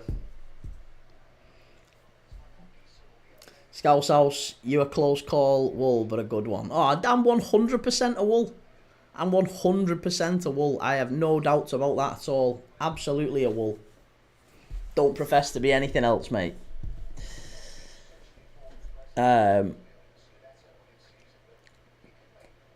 But hey, listen, St Helens has got a lot to be proud of. Not much, but it has. I don't mind being the St Helena. Liverpool for life. What matches are you watching tomorrow? 2 tomorrow. So we're doing Udinese against Bologna. That's a 5:45 in Serie A. Bologna with a chance to go back into the top 5, back into the top 4. They're on the course for Champions League football, Bologna. So we're going to watch that one. That's a 5:45 kick-off. So we'll be live about 5 o'clock. And then as soon as that finishes, we'll be over to Leeds against Bristol City. Can Bristol City, break up Leeds' promotion party? Leeds are already up, but they're chasing the championship title. Bristol City really need to get a win to make sure that they stay on course for the playoffs. Bristol City at Ellen Road, so that's a really good game as well. That kicks off at 8 o'clock. We'll be live probably from about 7:30 as soon as the Bologna game is finished.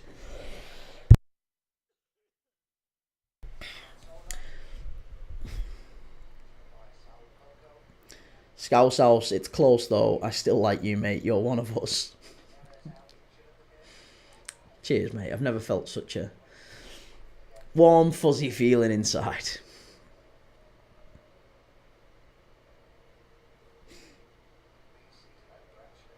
Corinne, come on, Bristol.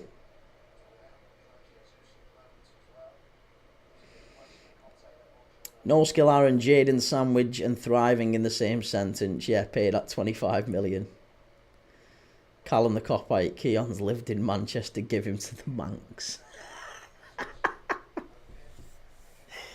Oh, you can't do that. You can't do that. You can't be throwing me under the bus like that.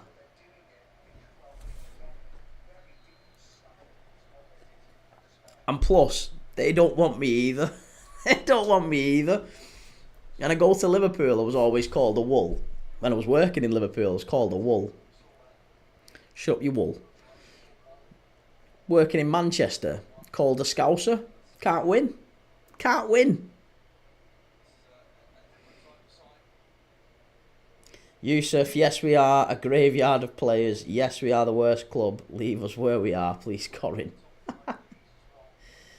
Oh, all right, we'll lay off United now, Yusuf. We'll lay off you. We've probably tore into you a little bit too much over the last. How long's the channel been going? 3 months, 4 months. Yeah, probably a bit too much now, innit? We'll rein it in.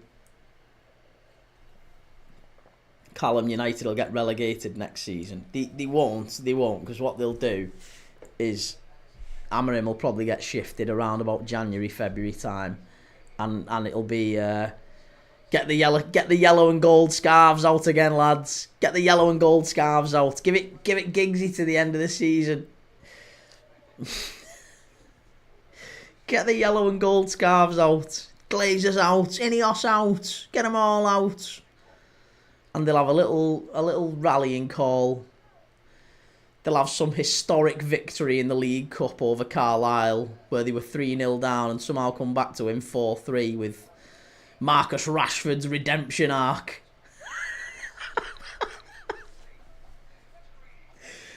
Oh, I shouldn't laugh, but it's so funny. And we've been terrored by them for decades, so I don't care now. This is payback. Scouse House, they don't know their backside from their elbow, mate. They can't even comment. Aaron, Bilbao balloon about to pop. Thursday's going to be brilliant. I am counting the hours till Thursday. And it's not even that. The problem is, I know that whatever happens on Thursday, it's not going to be comprehensive enough that it'll decide the tie. So whatever happens on Thursday, maybe it'll be 0-0, maybe it'll be 1-0 Bilbao, maybe it'll be 1-0 United, right? Either way, it won't be decided because we'll be like, do you know what? There's still a game at Old Trafford. We'll still beat them. You won't give it up. I won't give it up. Unless it's like 3 or 4-0 to one team, then it's probably unlikely, right? But we probably won't give it up, and then it'll be another week, won't it? It'll be another Thursday. So it's the 8th of May, actually. That's what we need to look forward to. The 8th of May is the big one. Thursday, 8th of May. Old Trafford. Bilbao hold out for a 0-0. Win on aggregate, 1-0. The most boring 2 legs ever. And I'll be cheering every second of it.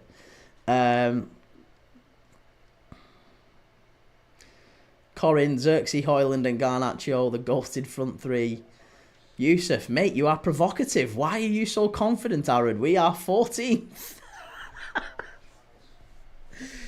Yeah, look, we'll see. We'll see if you're here, Aaron. I'll have a lot of respect for you if you are. If come the 8th, United are out, I'll give you the internet high five, internet handshake. You'll own my respect. Scouse, even his own fans letting him remember. Oh, well, hey, listen, we'll see. We'll see. It'll be good fun anyway, whatever happens. And even if the worst does happen, won the league. Not bothered. Won the league. Can't take today away from us, can they? No skill, Aaron. Alexandra, lack of threat all over again. You just wait. My good mate, Cherky. It's going to be my good mate, Sunset. My good mate, Sunset, and my mate Nico. That's what it's going to be. Not my mate, Cherky. My mate, Nico. That's what you're going to get on Thursday night. He's out. He's injured. Chance. Oh, he missed it. Oh, should have been 3-0. Should have been 3-0. Is it Anguissa? Oh, should have been 3-0 Napoli. They're all over Torino here. They are all over him. Ben, Sunset has a you never walk alone tat. I love him already then. Scouse House. They need 100 million. They may hold him to ransom now. Yusuf, we need a lot of players to get through Bilbao. Or prayers. You definitely need a lot of prayers. And players. It's gonna be it's gonna be a good game. All jokes aside, it is. It's gonna be a really good tie. And I suspect that Bilbao will go through. But yeah, either way I'm looking forward to it.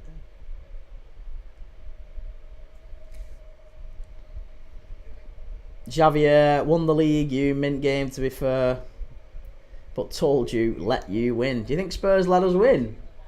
I don't think they let us win. And they went 1-0 up.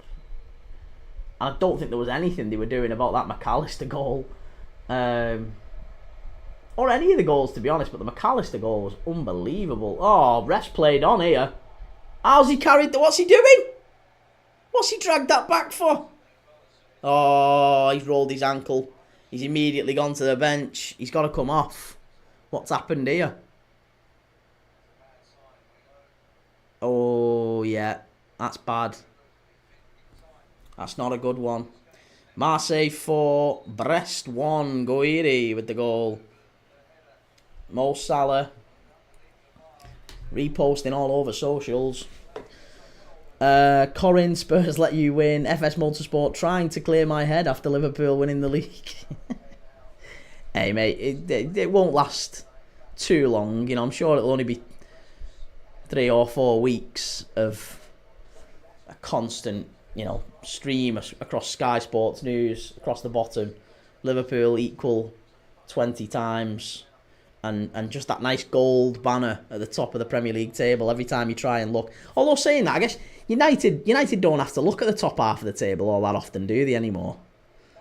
So I guess that's one blessing. You don't have to see the gold bar at the top. You just have to look at the bottom half. That's fine.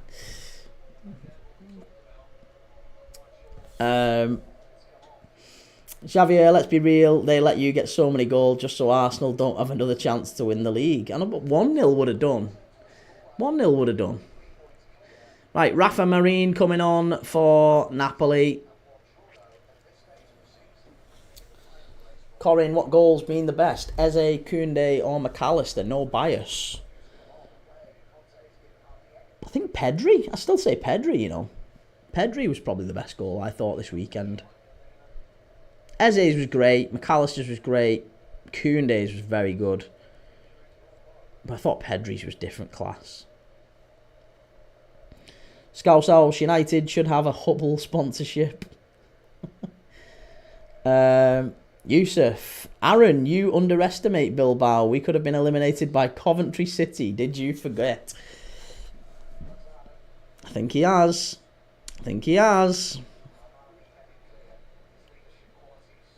Ayari goal was clear. Even Baleba. Yeah, Baleba's was good. There was a lot of good goals this weekend, wasn't there?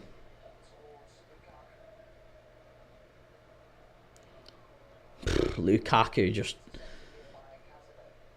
It's another one who's kind of changed his game a little bit, but it's sad to see Lukaku in this, guys. He's changed from being that absolute animal that he was, that Drogba, to just an absolute lump. He doesn't really contribute enough to any phase of play unless the ball is humped long to him. He's basically Emil Heskey at this point. He's Emil Heskey in that England squad in South Africa. That's exactly what he is. Macapaka, I'm an Arsenal fan and I congratulate Liverpool. They deserved it. We bottled it. That's good to hear, Macapaka. Good to have you in the channel, mate. Stick around. We've got a nice community here, so give us a follow. Go to YouTube and subscribe as well. Mazraoui looks injured today. That'd be another blow, wouldn't it? Mazraoui, I do think, has been not a bad signing for... He's probably one of the few good signings that Ten Hag can claim. He's done all right. Good experience, anyway. Macapaka, thank you for the follow. Corin, can you imagine if Coventry got to the final? I'm sure they'd have swapped that for getting back to the Premier League. But sadly, I think they're going to fall away as well. I think we're going to see... Something tells me Bristol City are going to fall away. They're going to lose to Leeds. And I think Coventry are going to end up getting beat by Middlesbrough on the last day. And I've got a horrible feeling that you might see Millwall sneak in. And maybe not Millwall, but maybe even Blackburn. I don't know. It just feels like that Championship playoff race is so open. Millwall, Blackburn, Bristol City, Coventry. Politano, it's cleared away. Napoli going for the third here. Corin, still don't think Evan Nilsson should have been sent off. Really? I just thought he tried to chase it in and tried to press, and he just, I don't know if he slipped or lost his footing, whatever, but he was out of control, and yeah, it wasn't a good look. It didn't look great. The optics weren't great. Yusuf, if they had gone, they would have lost the final to City, of course. Gio, how you doing, Gio? Sorry I haven't joined you live. I've been celebrating all night with my dad. Yes, you Reds. No worries, mate. Hey, listen, that's what it's about. You go and celebrate with your old man, mate. That's what it's about. Drink it in.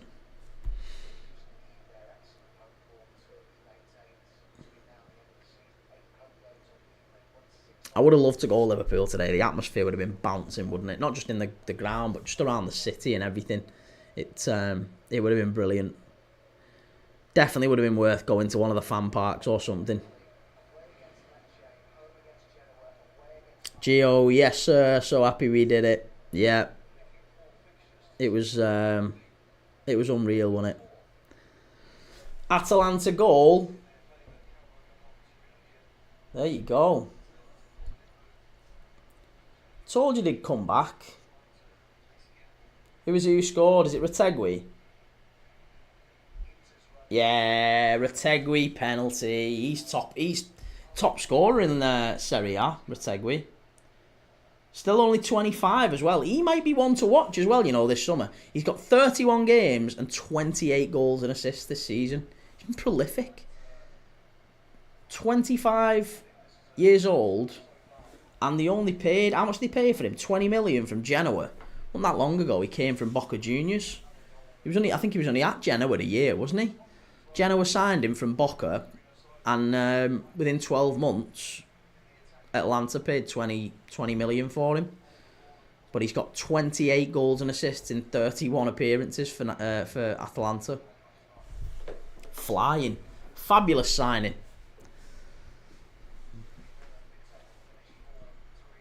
One more needed. Yeah, you got 20 minutes left, yeah. They'll get that.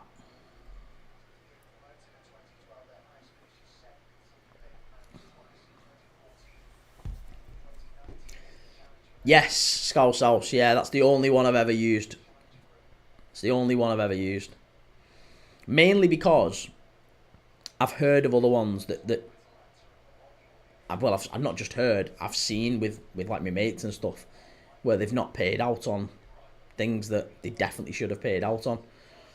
And that one is the only one I've known to always be pretty reliable.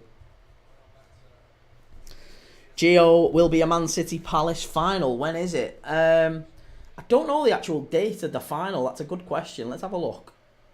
FA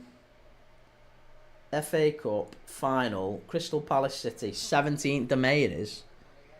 17th of May. Do you know what?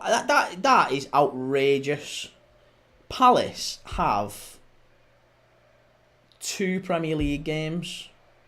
2 Premier League games after the FA Cup final. Does that seem right to you?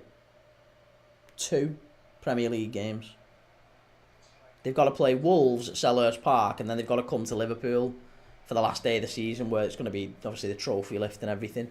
So they're probably going to be on the floor, aren't they? Or they're going to come to Anfield in a party mood, and they're going to be, celebrating because they've got Europe and they've just won an FA Cup. So that could be a great day, couldn't it, actually? Palace fans coming to Anfield to celebrate with Liverpool. We're cheering for them. They've won the FA Cup after beating City. Liverpool, winning the Premier League, and they're cheering with us. It'd be a great day, that. Liverpool and Palace fans. Beautiful summer's day at Anfield. Trophies all round. Both teams in Europe next season. And both sets of supporters very, very happy. That'll be a really nice day, that. A really lovely day, that, if that's the case. But something tells me that City will probably do Palace in that cup final. And they'll come in a very sombre mood to Anfield. 2 games after an FA Cup final is ridiculous. I still can't believe that. The people who run the scheduling of fixtures in the Premier League and everything, they've got it all wrong. The FA Cup final should always be the last date in the domestic calendar. Always. Always, always, always.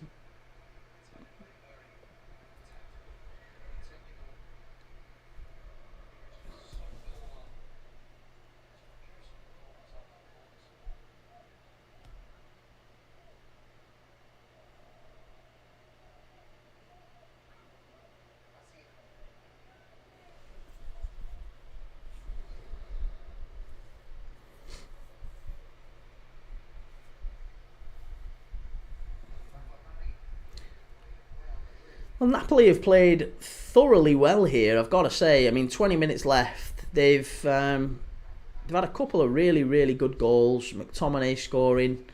They've ran Torino ragged, to be honest. Torino have chased them all over the park. They've been chasing shadows. Good bit of possession from Napoli now. Full value for the win, and they go 3 points clear at the top of Serie A. And what does that mean now in terms of fixtures? So Napoli they've got 1 defeat, Napoli, in 1, 2, 3, 4, 5, 6, 7, 8, 9, 10, 11, 12, 13, 14, 15, 16, 17, 18, 19. 1 defeat in the last 19 games. And they're 3 points clear with 4 games left. They've got Lecce next. Lecce away, but Lecce are... Well, they're not... No, Lecce are 2 points clear of Venezia. Probably only 1 point, because I think Atalanta will score in the next 15 minutes. So, yeah, they've got Lecce away. Then they've got Genoa at home, Parma away, and Cagliari at home. I can't see Napoli dropping too many points there. Whereas Inter, I mean, Inter have looked pretty poor for the last couple of weeks. And their fixtures between now and the end of the season, they've got, after Barcelona, they've got Verona at home. They'll win that one. They've got Torino away. Tough one. Then they've got Lazio at the San Siro. I think Lazio get a point there. And to be honest, they've got Como last day of the season. I think Como will probably do something against Inter. They've been a tough side under Cesc Fabregas. With Dele Alli and João. You know, João's been a really good signing for them. Jonathan Akone. And Sergi Roberto as well, no less. 33-year-old Sergi Roberto is at Como. Still not seen much of Dele Alli. He's only had 1 game for Como. He got sent off, didn't he? He came off the bench onto the pitch for 10 minutes against AC Milan at the San Siro. Got sent off.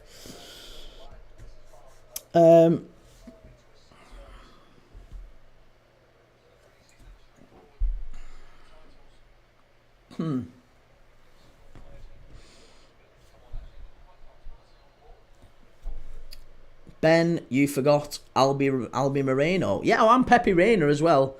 Yeah, there's definitely more than just that at Como, isn't there? Albert Moreno and Pepe Reina is also there.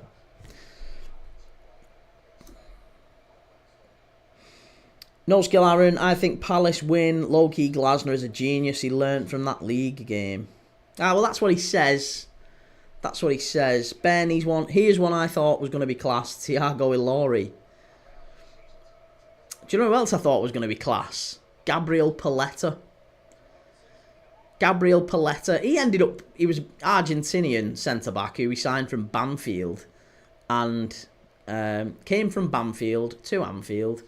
And he scored. I remember watching Liverpool in a League Cup game against Reading. Him at Anfield, I was sat in the Kop, and he scored. It was 4-2, I think. Liverpool won. Robbie Fowler scored as well in that one. And, Gabriel Paletta, centre-back. And he ended up going to Italy, became like a really decent centre-back in Serie A, and ended up converting from Argentinian to Italian. I'm sure he ended up actually playing for the Italian national side, even though he was born in Argentina and played for the Argentinian, under 21s and everything.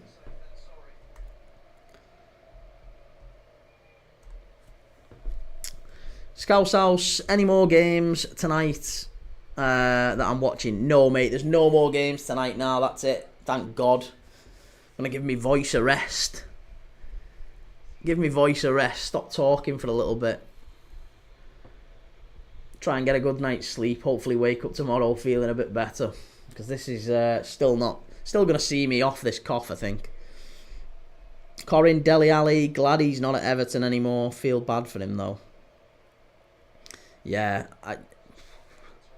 that's got to be the biggest drop-off in a player we've ever seen, surely. Dele Alli. I mean, forget the reasons why. That's obviously very sad, but from what a player was to what a player became in such a short space of time, still in the 20s as well, I have never ever seen a drop-off like that with Dele Alli. I thought at one time he was one of the best players, young players in the world. I mean, as Jose Mourinho said, didn't he? Jose Mourinho said when he got appointed at Man United, Alex Ferguson had a word with him and said, if you sign one player for Man United, go and get Dele Alli. He is a Man United player through and through.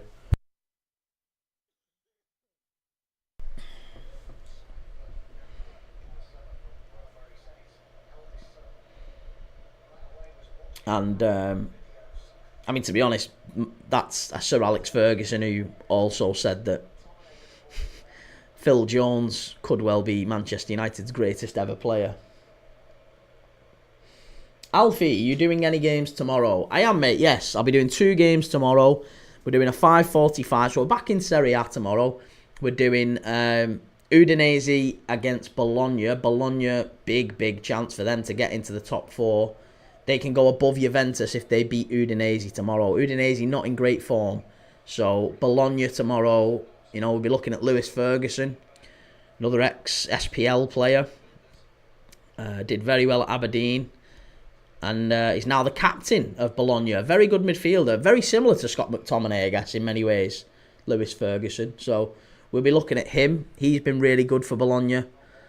And, Udinese against Bologna. 5:45 tomorrow. And then we'll be doing the 8 o'clock, which is Leeds against Bristol City. Corin, are you turning the sound off when you cough? Yeah, I can tap the top of me. You can see it goes... See how it's red? When I tap it, it goes off. And then, I can cough without it sounding disgusting, just in case it does. It doesn't usually. It's like a dry cough, but it's horrible, innit? You don't really want people hearing that, so I always just turn it off and turn it back on once I've finished coughing. It's polite, innit? It's just a nice thing to do. You cover your mouth when you cough. Cover your mic when you cough. So, trying to do the right thing.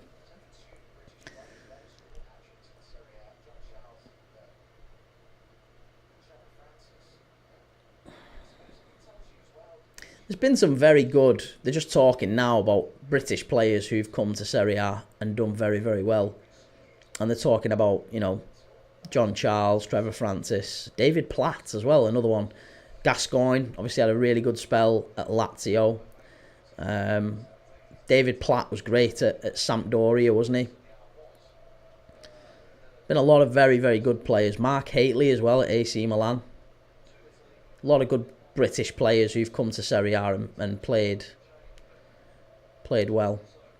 Ian Rush had a little spell with Juventus. Didn't quite work out for him.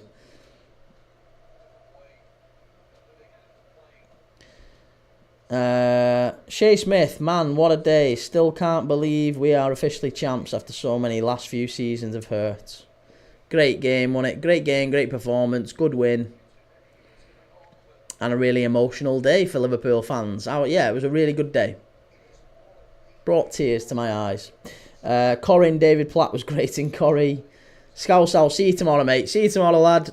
See you later. Have a nice night. And maybe see you tomorrow for some of them games if you're about. Here's Lukaku.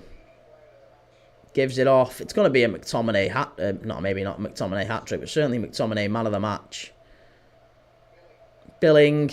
Oh, he laid it off for McTominay there as well. If he'd have just got to that, he might have got a hat-trick. Shea Smith, shed a tear, man. Last time that happened was Istanbul. When was the last... I think I've cried over Liverpool a good few times, to be honest. Istanbul, definitely I cried. I think... Do you know what it was? I think I cried in the Kiev game. Not even for me, though. My nephew was watching it, my little nephew. And he got all upset because Liverpool had got beat against Madrid when Salah got hauled down by Ramos. And he was absolutely devastated. He started crying, and I just gave him a big hug, and I was like, "Oh, come here, listen." I remember Athens. I was fresh from Liverpool getting beat in Athens from Milan. So once you've tasted defeat in a Champions League final, it's never the same really again. Corin, do we have any West Ham fans? Yeah, FM No Casuals is a West Ham fan. And a thoroughly decent bloke. A thoroughly bloody nice bloke. Corin, was that 2019? No, it was 2018, yeah, Kiev. That was Klopp's first full season, I guess. With Coutinho, Mane, Salah.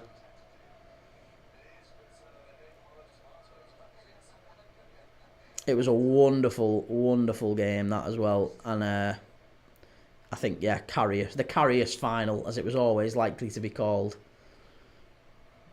If we'd have put Simon Mignolet in net for that game, I firmly believe we'd have had 7 European Cups. Lobotka's gone down, injury for Napoli.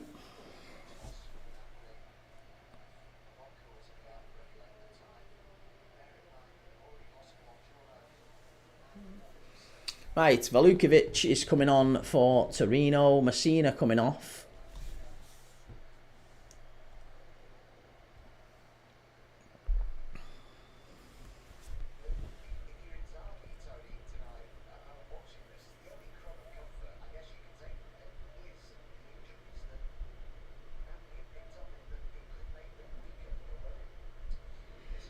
Yeah, that's an interesting point. The commentators just said there that probably if you're Inter Milan, the only crumb of comfort you can take from this game is the fact that that Napoli have picked up quite a few injuries in this game. They've had to see a few players go off. Obviously, Lobotka just going off there.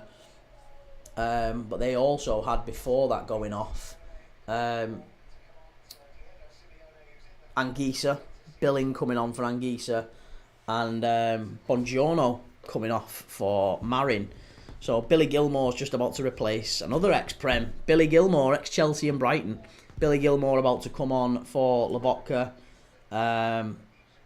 Also looks like Simeone and Raspadori about to come on, so I would imagine that's maybe Politano and Lukaku coming off. Yeah, Lobotka limping off. That's a blow if he's got to stay out. Lukaku is coming off for Raspadori. And it's Oliveira. Oliveira's coming off for Simeone.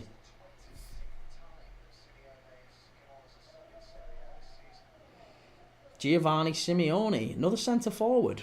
Odd decision to put another centre forward on. So they've now, looks like they're going to go 4-4-2 effectively. Maybe Spinazzola will drop deeper and go into more of a left back position. Yeah, that might make sense. Last 5 minutes here. Looks like a comfortable Napoli win. As I say, that means Napoli go 3 points clear of Inter at the top of Serie A.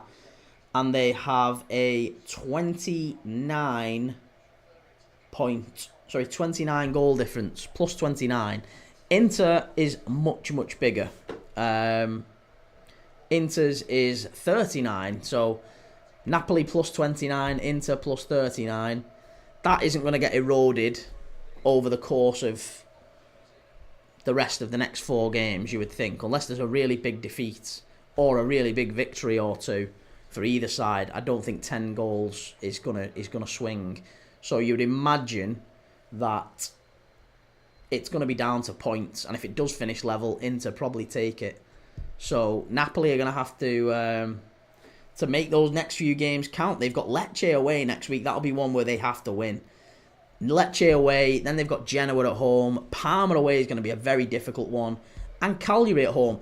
Win Lecce and get wins in their home games here at the Maradona against Genoa and Cagliari. If they can do that, they'll win the Scudetto again.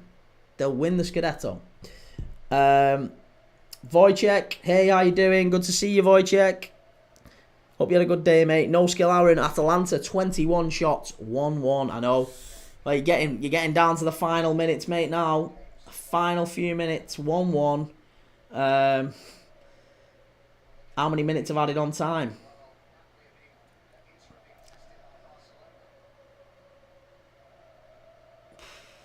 Atalanta have got 80% possession just in the second half against Lecce.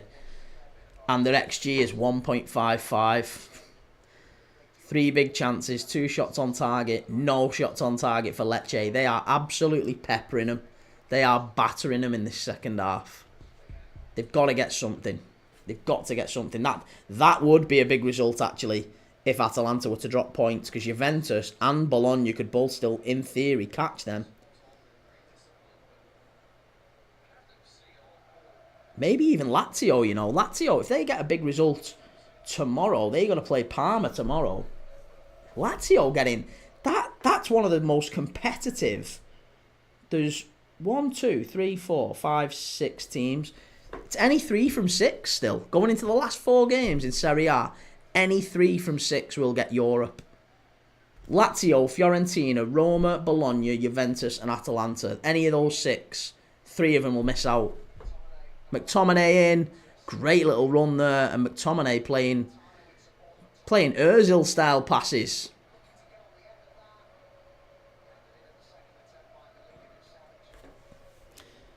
Yusuf, Ahmad could be in Bilbao's game. I don't think Ahmad, after such a long time out, Yusuf, I don't think Ahmad is... He wasn't even on the bench today. He wasn't even on the bench. So as a player, you don't go from not on the bench at all to straight into the starting lineup. That's very, very unlikely. Usually players come off the bench first and you kind of gradually reintroduce them to the team, especially with the type of injury that Ahmad has had. So I would be very, very surprised if they threw him back in the starting 11 in that one. Mason Jason Aviation. Are Napoli first now? They are, yes, mate. They're first. 3 points clear of Inter Milan with a very favourable run of fixtures in the last 4. Lecce, Cagliari, Genoa. Lecce away, Parma away. Cagliari and Genoa both here at the Maradona. And Inter Milan have still got to play Lazio at the San Siro. Inter Milan, of course, losing both of their last 2 games against Bologna and against Roma today. Mattia Sola getting the goal today. Inter have just really fallen off. They've totally and utterly fallen off. It's not necessarily the fact that Napoli are 3 points ahead. It's the way that Inter are playing. The performance in the Coppa Italia semi-final against Milan, it was, just unrecognisable from the Inter that we've seen all season. Great ball there by Raspadori. Simeone, good defending at the back there by Sal Coco. Really good defending. Last 5. Mason, Jason Aviation with no Kvara and Osimhen is crazy. I know, yeah. Again, it's another example, isn't it? They've sold probably their 2... Well, no, not probably. They have sold their 2 best players. They're going to win the Scudetto. PSG sell Mbappe. They're going to win Liga and they might yet win the Champions League. They might go and do the double. So, yeah. I mean, it's massive. In fact, a PSG in the French Cup final. PSG are on for the treble, aren't they, as well?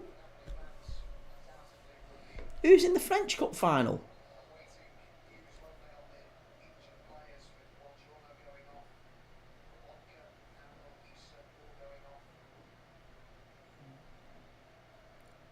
Yeah, Coupe de France. They've got PSG against Reims. I thought it was. So they've got they've got Reims in the cup final. They've got Arsenal in the Champions League, and they've already wrapped the league up. So you've got Barca and PSG both on for historic trebles. Imagine that, by the way. Imagine that PSG wrap up the Coupe de France. Barcelona have won the Copa del Rey. Barcelona win La Liga. PSG have already won Liga. Imagine they play each other in the Champions League final, knowing that they could both maybe win a treble. That's what's going to happen. I'm telling you, that's what's going to happen. It's going to be PSG and Barca for historic trebles. 2 of the best teams in Europe this season. Mason Jason Aviation. Gilmour finally been playing really well as well. He has. He stepped up, hasn't he? But I think McTominay's been, different class. We were saying McTominay. That was a bad foul. Yeah, McTominay, if he gets one more goal, he's just been clattered there, McTominay. If he gets one more goal, he's produced the same number of goals and assists as Lautaro Martinez in Serie A this season. That's how good he's been. What a signing for Napoli he has been.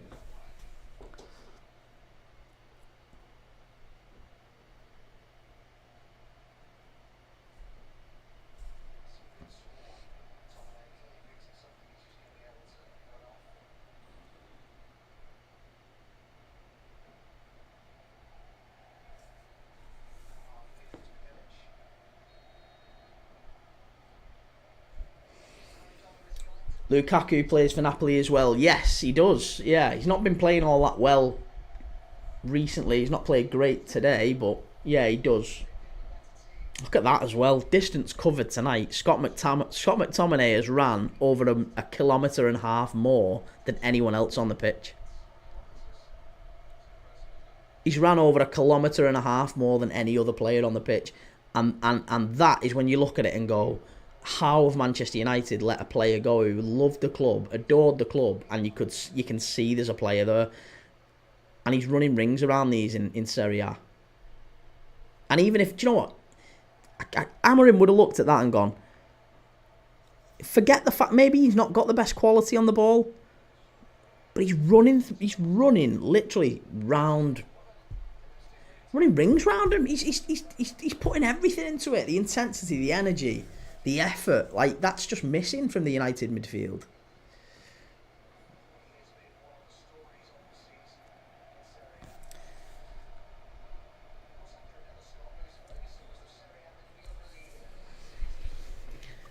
Right.